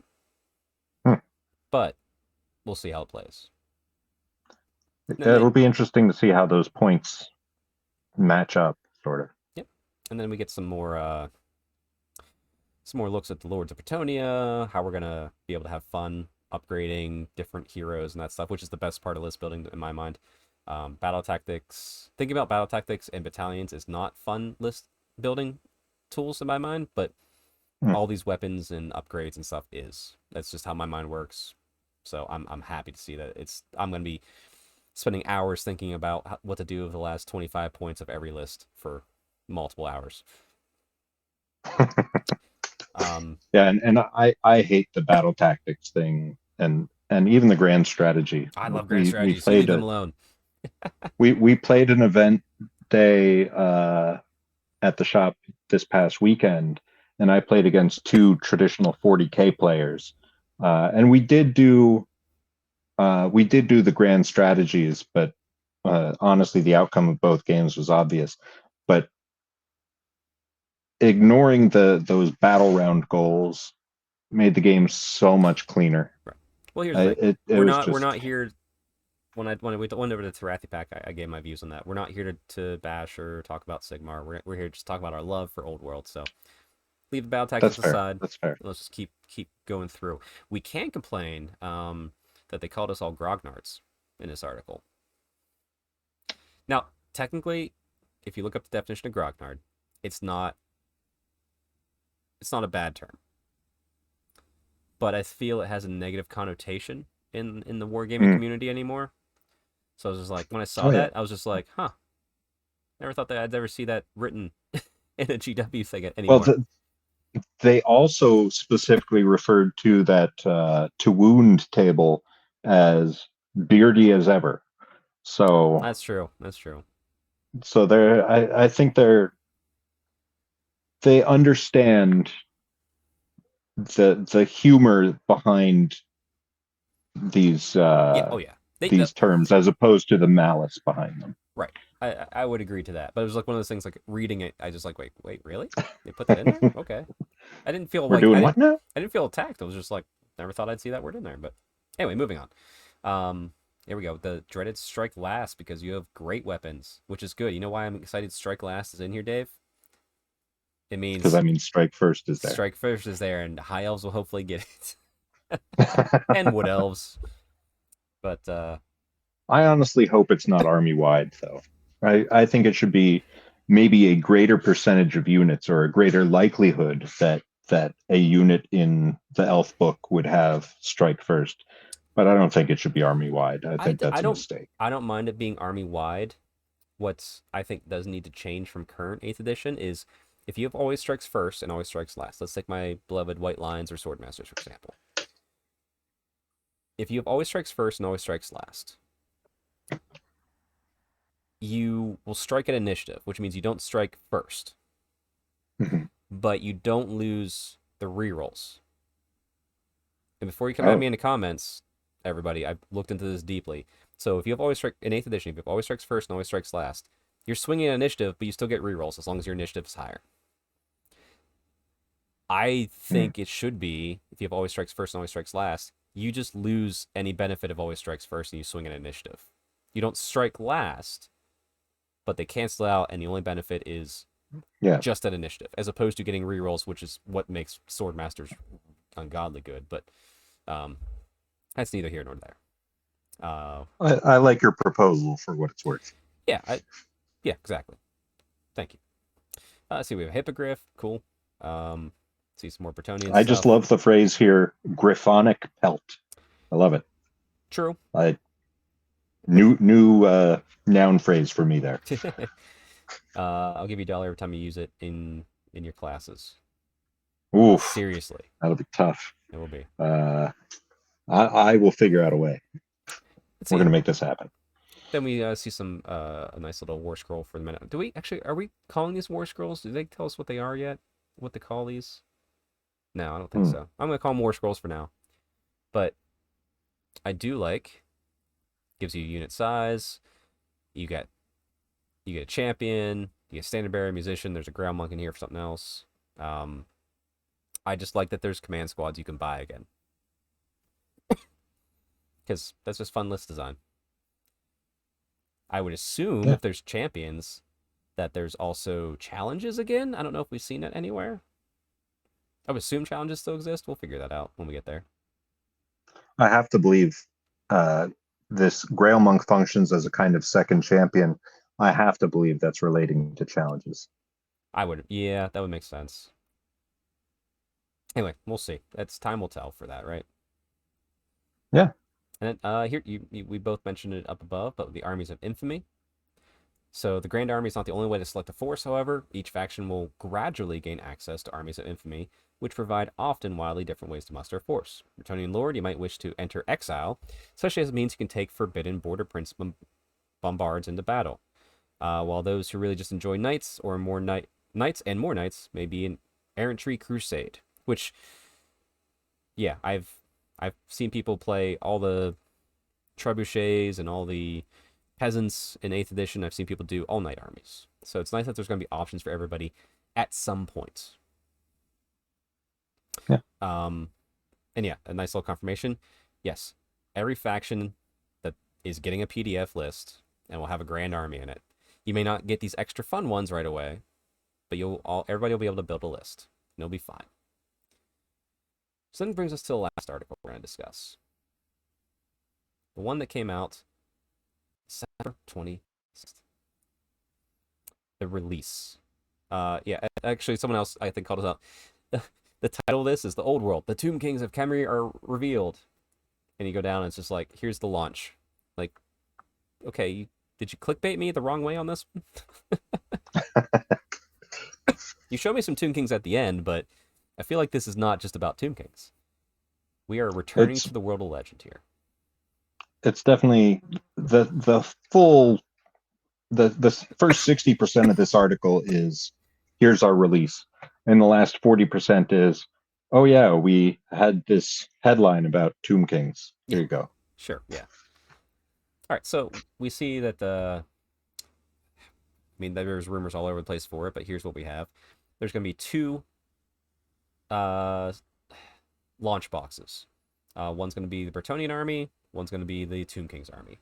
So it's not going to be like a dual box where you buy it and you split it with a buddy. It's no, you pick up the one of the army you want, and you get all the fun stuff. So, and that I think is an interesting choice in and of itself. Well, it's in 8th edition and prior editions of Fantasy, they were called battalion boxes. That's my first high elf box of army was like probably about 1,200 points of high elves. Here's some cavalry. Here's some spearmen. Here's some archers. Here's a hero. Here's like a war machine. That's kind of what this is. They're treating it as a launch box, so we get the rule book as well.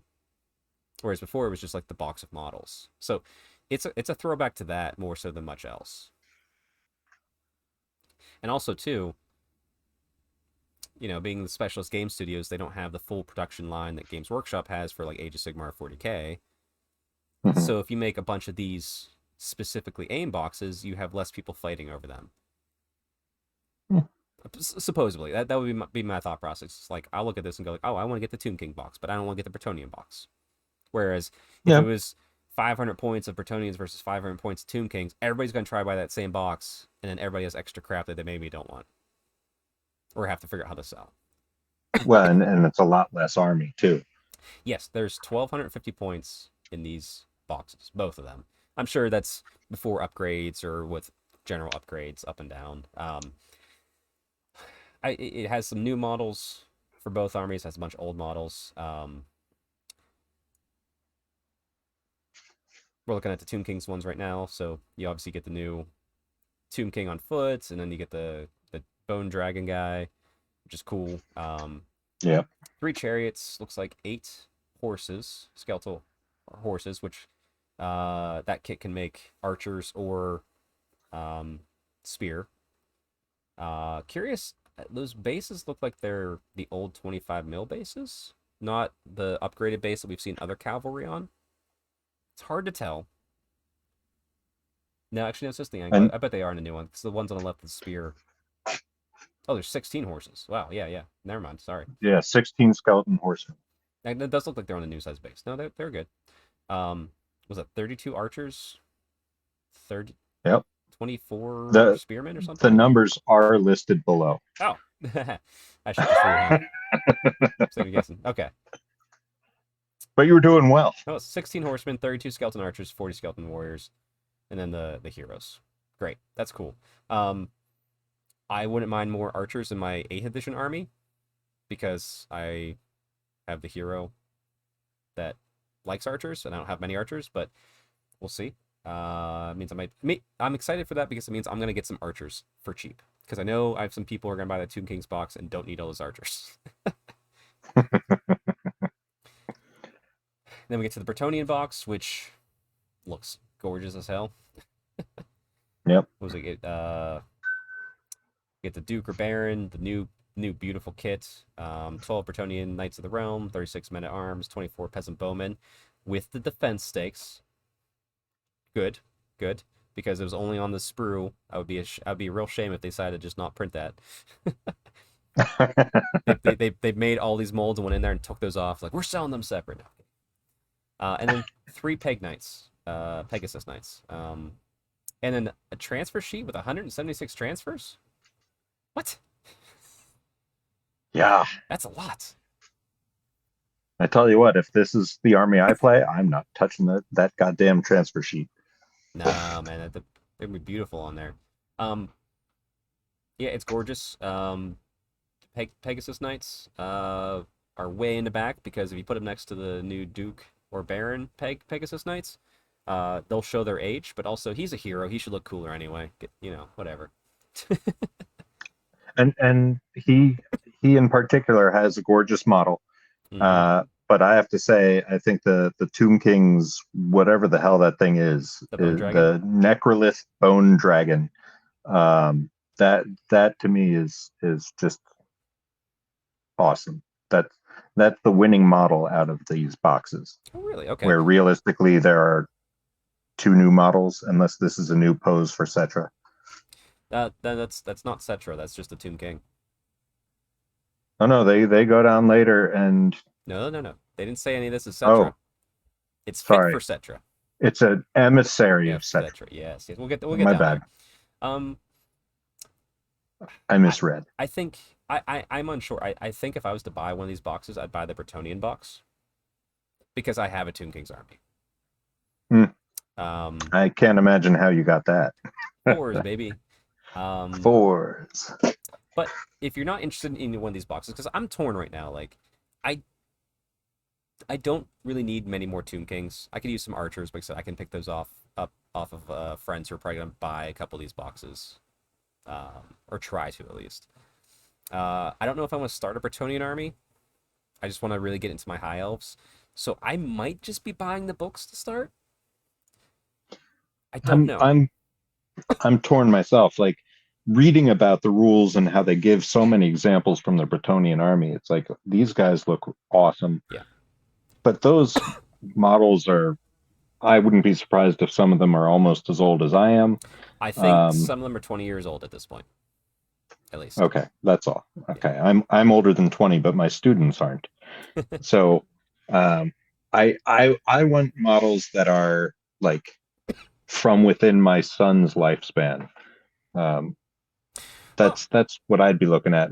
So, yeah, it depends. As much as I like the idea of the army, and I love the look of that Tomb King's Bone Dragon, I think I'd have to lean towards just getting the book and worrying about the Wood Elves for a little while. It comes down to, are you getting into this and wanting to start a new army? Because if you are, obviously those boxes are going to be great value. Sure, and if you're coming from 40K or from Sigmar, and that's where you've been and only been there, you're going to need a new army, and these are great starting points. Yeah, like I said, to me, I have the nostalgia hit, so I don't care about the old models. I have a shit ton of old models. That does not bother me. I like them and I enjoy them. My thing is, if I don't, do I want to start an army or not? But I'm planning on starting a new high elf army. Obviously, I don't have that book yet, and that's fine. It'll come out when it comes out. I'll probably buy that box whenever it comes out. So that's why I'm thinking I might just get the books to start. Yeah. But we'll see. It also comes down to price. Because if those boxes are ridiculously cheap, I might just buy one and sit on it to use in case I want to start an army at some point.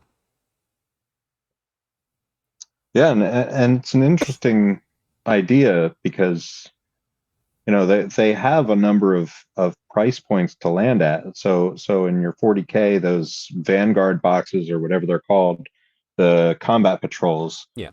Those are what, 140? I think they range from like 110 to 140.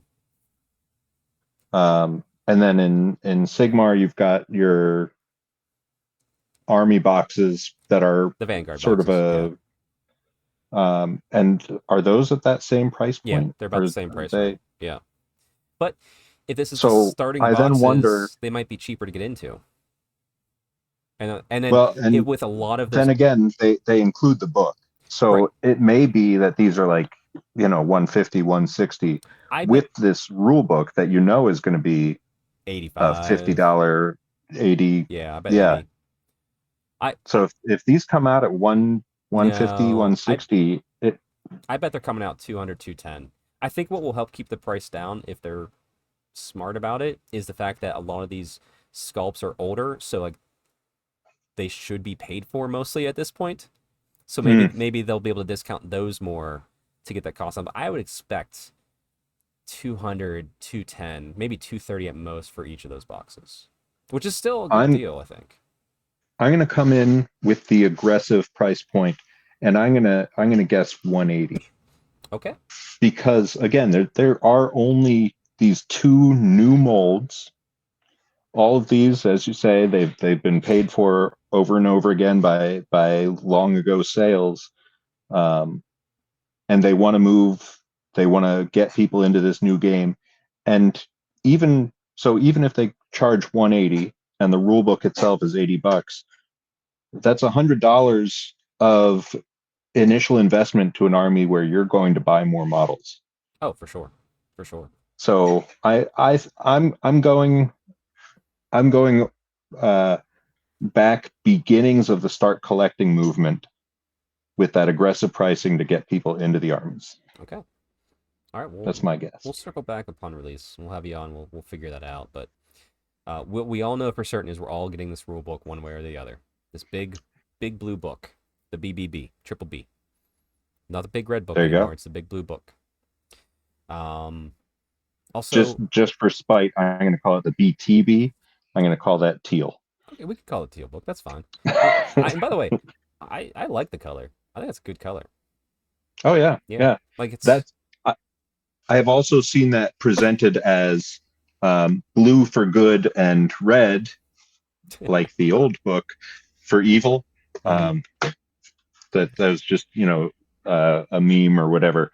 Um, but yeah. I It's mean no. that to me that cover looks gorgeous. Plus also like I think Sigmar does red right now, so Sigmar has the red. You don't want to mistake it when you That's put that true. all on the shelf. So make a color that no one else uses, and that blue is striking, that teal is striking. So I'm a fan. I like it. Um, then we have I the love the parallel structure on that image where the stuff on the right is just the the evil. Tomb King's version Well, it's of the actually stuff on the if left. you look at the shields, it's Tomb Kings, Chaos, Orcs and Goblins on the left. Oh, It's Bretonnians, Wood Elves, Dwarves, High okay. Elves. All The right. weapons are kind of the same thing. It's a nice little back and forth for sure. Mix and match. But yeah, Um, it's neat. 352 page with 70 pages of background, which means okay. Let's do little calculations here. So we're gonna have a lot of rules, aren't we? Okay. So we have 352 pages. 70 of that's lore. It Yes. leaves us 282. Let's say in total, I'm gonna take out another 50 pages for art or just covers and stuff like that. There might be some half pages here and there. I'm just generalizing. Still leaves us with 232 pages potentially of rules. Yeah. That's gonna be a lot. Well, and so just for perspective, I'm just pulling out the rules here for eighth edition, Yep. How big is and that book? the book is 508. Right. Um, but we're looking at basically But there's 140 pages yeah, there's a of lot. actual There's a rules. lot more lore in the big red book. 140 pages of rules and a ton of lore that I need to sit down someday and Oh, it's read. so good. It's so good. Yeah, you And enjoy of it. course, very many pictures of the armies, which is also consistent with the 40K 10th edition book. hmm Um, so that's I think we're going to see way more than 50 pages of images there. Okay. All right. Well, then let's say we're probably between 150 to 180 pages of rules. Let's guesstimate that. That sounds good to me. Yeah, But anyway, and I think they're going to show visual examples, which they do have some in the 8th edition rules, hmm but I think they've really learned that some of these edge cases, or even just the obvious cases, a picture is worth oh 10,000 yeah, words. Makes it in clearer. terms of demonstrating that stuff. I'm game for that. And they are releasing this as an EPUB version for easy access as rules as well. So you can download the EPUB and then probably convert it to PDF because PDFs are much Who more. wants an Who EPUB? wants an EPUB? But it's nice that you can get it digitally too. So I would Yeah, prefer if there was a digital code in this book, but I don't think that's happening. Anyway, I'm not gonna complain. I'll because just then that would imply that there's an app, right, basically. right. And anyway, I'm just gonna work with what I got. Not gonna worry too much and stress about it. Um, Now we're also gonna both be getting these books, Forces of Fantasy and Ravening Hordes, because it's the book that contains the rules for what faction you're on. And the reason I don't mind this is because I play Horus Heresy, and there's the rule book for Horus Heresy, which is big. And then you had to buy a book based on if you're a loyalist or traitor to get super specific to your army. That's what these are. Forces of Fantasy will cover was it the dwarves, the high elves, the wood elves, and the empire. Ravening Hordes will cover all the baddies. Now, unfortunately, since I really play fantasy a lot, I have armies on both sides of this. I'm gonna buy both of these. At least with Horus Heresy, I just play one faction and I only needed 2 books. This I'll need both based upon what I'm playing. Alternatively, Chuck, you could do the slow play and focus on, okay, you know you're probably going to want your high elves and your wood elves, so get that Forces of Fantasy book and then look for the specific army releases and fill in. But I'm sure the completionist in you is saying, Buy it screw all. that, I'm buying these I, damn books now. I'm buying both these, and if I'm not going to buy one of the boxes for the new armies, I'll just buy all the books. That's fine. And Um, these are beautiful. they are. I'd love to see just a peek at how the inside looks, Oh, I know. but those are beautiful looking books. Yeah, the art. Whoever they commissioned for the art for this is doing a phenomenal job. I hope they credit them somewhere in this book. Well, and even just the graphic design Oh yeah, yeah. with that nice border around the Mm-hmm. image on the cover. Yeah, no, this is top tier. This is they want to sell books and they're going to sell books because people are going to Yep. buy these books because they look great. Yeah. And then, if that was enough, there's also the Arcane Journals, which this is going to be. I want to call it a battle tome, but this is like the army specific book. This is where you get the extra lore, you get the extra types of armies you can build because the Forces of Fantasy and Ravening Hordes, that's going to have your grand army for each thing. Here's the High Elf Grand Army. Here's the Tomb King one. So you can build your army. You know exactly how to build your list. Whereas you buy these arcane journals as they come out for the armies you care about, and you go, okay, this is where you get the extra fun stuff. This is where you get the extra tidbits. Um, I would assume maybe even this is where you'd get like, oh yeah, magic items, spells, a historical And scenario. Yep, this is the if you play an army, you buy this with it too, and it's not a big and book, so this is also where you save your pennies because these are softbacks. yes, and So I've we're probably talking $30, 35. and I've already heard people complaining like, oh, I have to have 3 books to play this game. It's so much to carry. Well, go to the fucking gym, you fucking nerds. Pick up some weights, and these books aren't heavy anymore. All right, shut your mouth and go pick up heavy circles, and you won't complain about carrying 3 books. Oh no, you need to read 3 books. Oh no, don't you like reading? I thought you were a nerd. You didn't pick up weights. You must be a nerd. Therefore, you like reading. See, I solved it all, Dave. There you go. I mean, it's an elegant solution. Also, too, Go to the like gym, you fucking go nerds. to the gym, you fucking nerds. And you know what? While you're resting between sets, you can read your book and learn it. And everybody wins. No, I love it. I love the more book. I'm a book person, so the more books, the better for me. I love it. Yeah. I will eat them all up. I'm gonna get the Tomb King one since I have a Tomb King's army. I will probably try to buy the Bretonian ones, even though I don't have a Bretonian army, just to read the lore. And honestly, that Tomb King's cover makes me want to buy that Tomb King's box. Yeah, and That's that bone dragon. the Bretonian Oh one shit. reminds me how gorgeous that new Enchantress model is. Oh I'm yeah. like, oh, maybe I should buy that. Uh, We got some time. We got some time before we release. We'll give it a minute. Um, But this is exciting. This aspect, I yes. really like this soft cover just because it brings down that price point. Um, and honestly, then that's also, hey, if I'm worried about what Bretonia's special rules are when I play against them, I can shell out 30 or $40 or whatever this softback book is priced at, and I can, without overwhelming cost, find out about this army. Actually, you know what? I'll be buying both of these regardless. You know why? We're gonna review them on the show. Ah, well, there you I go. have an excuse to buy them all. Um, yeah, I love it. I'm excited for it. And then we'll scroll down here a little bit, and you'll see the extra. Oh yeah, there's Tomb Kings. This article's about Tomb Kings. Don't forget. There's a new Emissary of Wait, what? Cetra. There's new Standard Bearer. I like the Standard Bearer. He's pretty cool. There's new Tomb Swarm. The only thing about the Tomb Swarm I don't like is I see three of them here.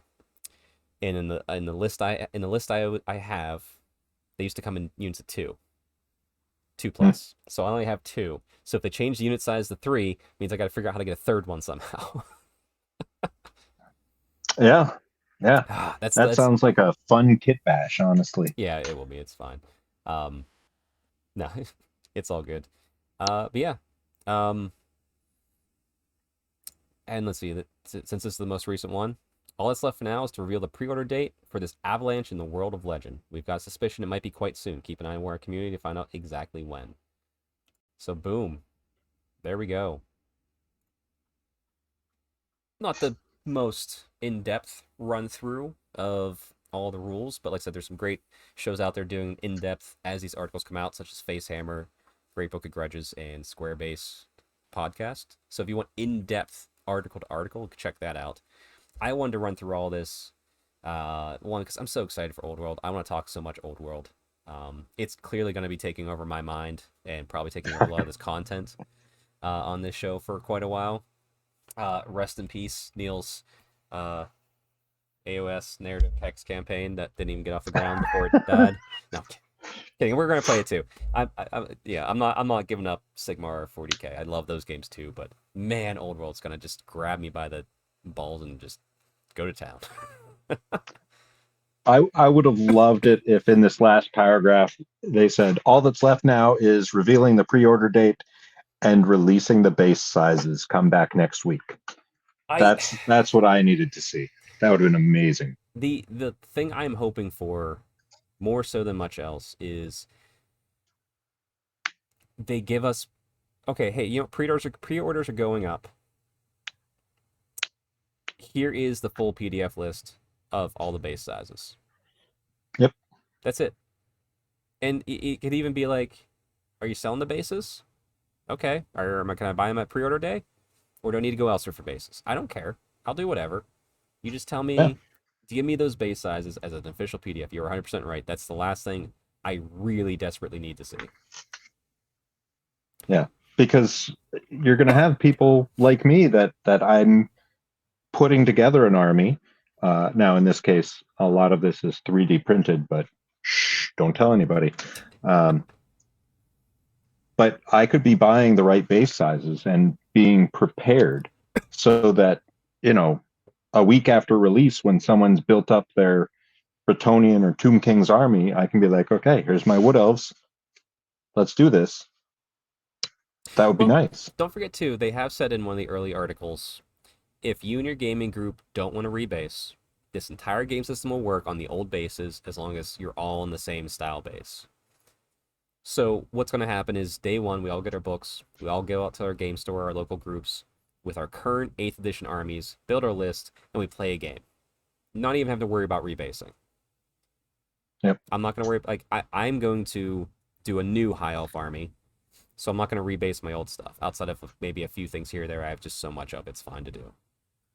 So don't stress about, like I said, we're 2 hours 20 minutes in. I will say it again. Don't stress about rebasing until you see that official document. Also, if you're going to rebase, consider things like, is my community going to rebase? If they're not right away, then don't stress about doing it right away. If they are, then yeah, stress about it. If you're going to an official, not official, if you're going to a tournament event for this eventually, they'll require the new base sizes.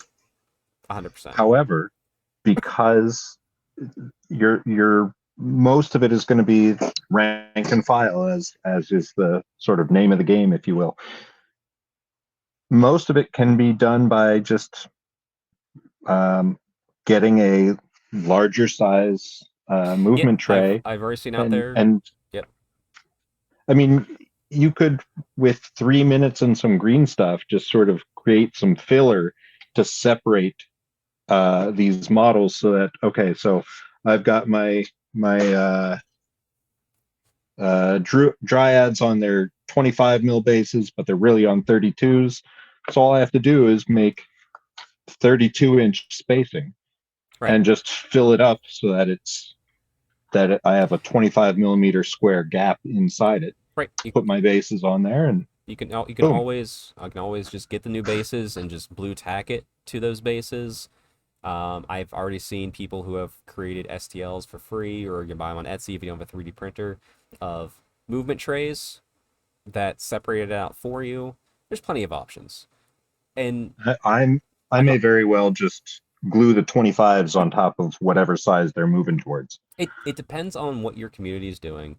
Like I said, I don't want people to overstress about it, because the hardest thing would do is Yeah. is if I started rebasing everything, that means I won't get the game right away. Because if no one else in my group rebased, then it's off and it's gonna be weird and wonky.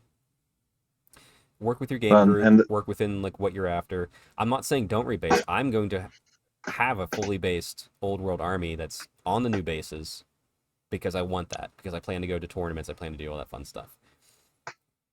yeah, But and don't anybody stress. who's not going to tournaments, you really shouldn't have to rebase ever.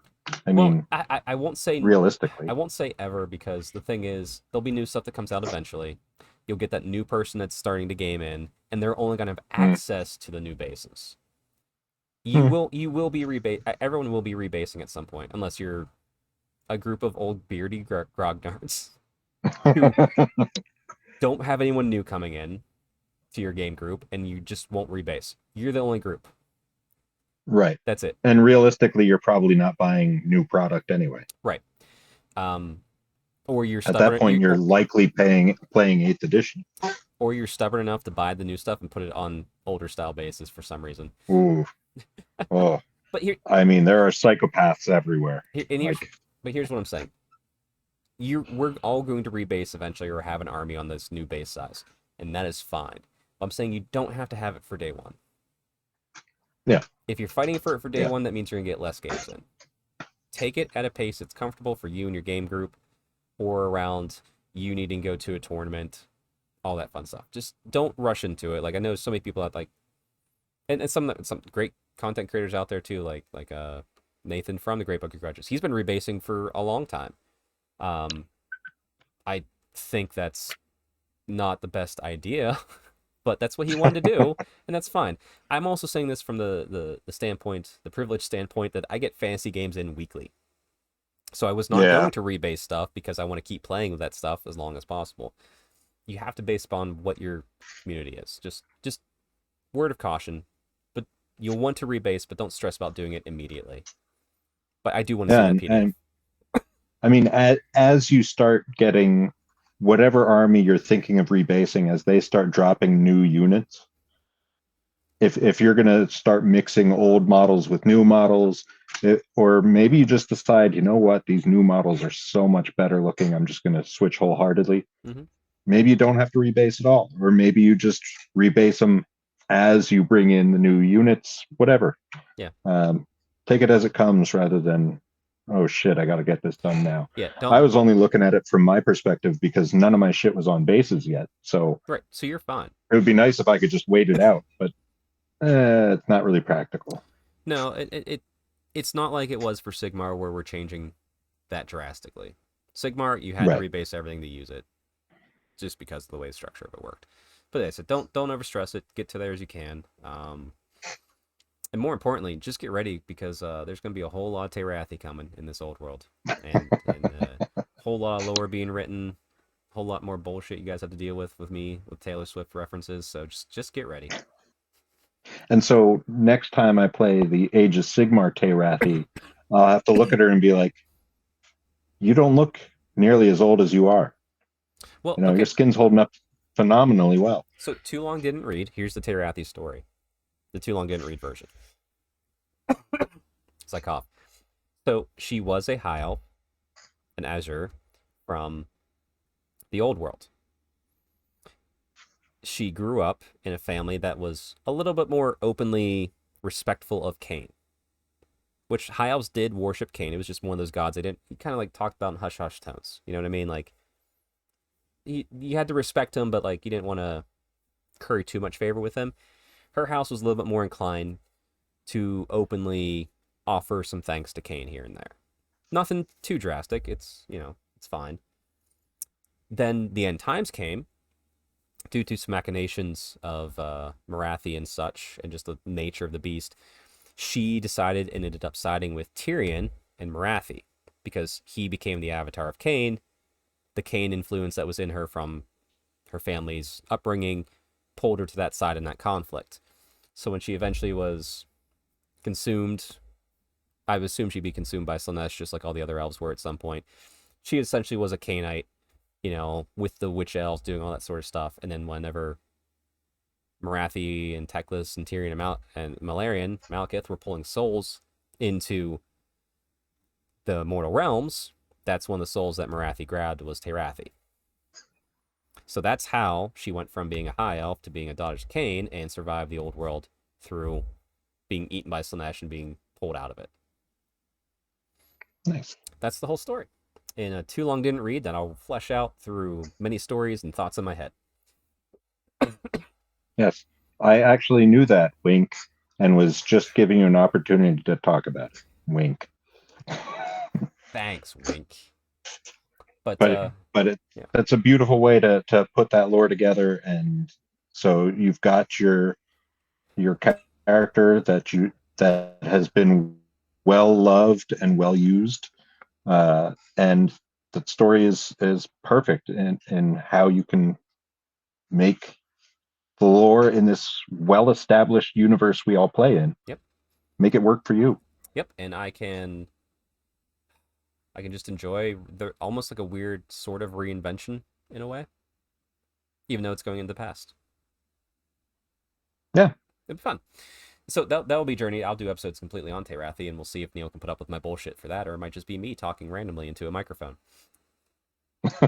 But I think if all goes well next week, we're gonna have a special guest on with more old world talk.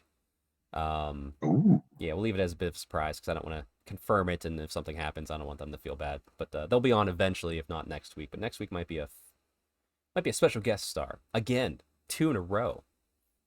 Yeah. Talking old world again. Yeah, Dave, thank you for coming on, sitting through one of the longest shows we've had in a while. Absolutely my pleasure. It's just like one of my turns. It's longer than you expect. Let's see if oh nope, Browns won. That means Neil's drinking Yeah. way too much right now. Poor guy. Well, he anyway, won't know what to do with this success, so he'll be very confused. well tomorrow he's gonna wake up and he's gonna be like, "What do you mean I have to listen to an almost a 3-hour episode because I wasn't on it?" Anyway, But he'll learn new things, new and amazing things about this old world game that's coming to us. yeah, we will, and we'll have you back on again here soon too, Dave, as we get deeper into this. Uh, but do you have anything to say before we leave it here tonight? I think the best thing you can do with the new year is in the hobby is really think about doing something a little bit different. Whether that's, I'm going to use this unit that I never wanted to use for this army. I'm going to bring them in, or if it's new year, new army, or in the case of the old world, new year, new game. Mm-hmm. Branch out, branch out with the new year. There you go. Fun will be had. I couldn't say it better myself. So everybody out there, as always, stay Stormcast strong. Go lift heavy circles so you can pick up the books and stop complaining about it. And happy hobbying. That's right. Bye, everybody. Or just keep picking up the books. They'll get lighter the more you pick them up. Exactly. Have a happy new year.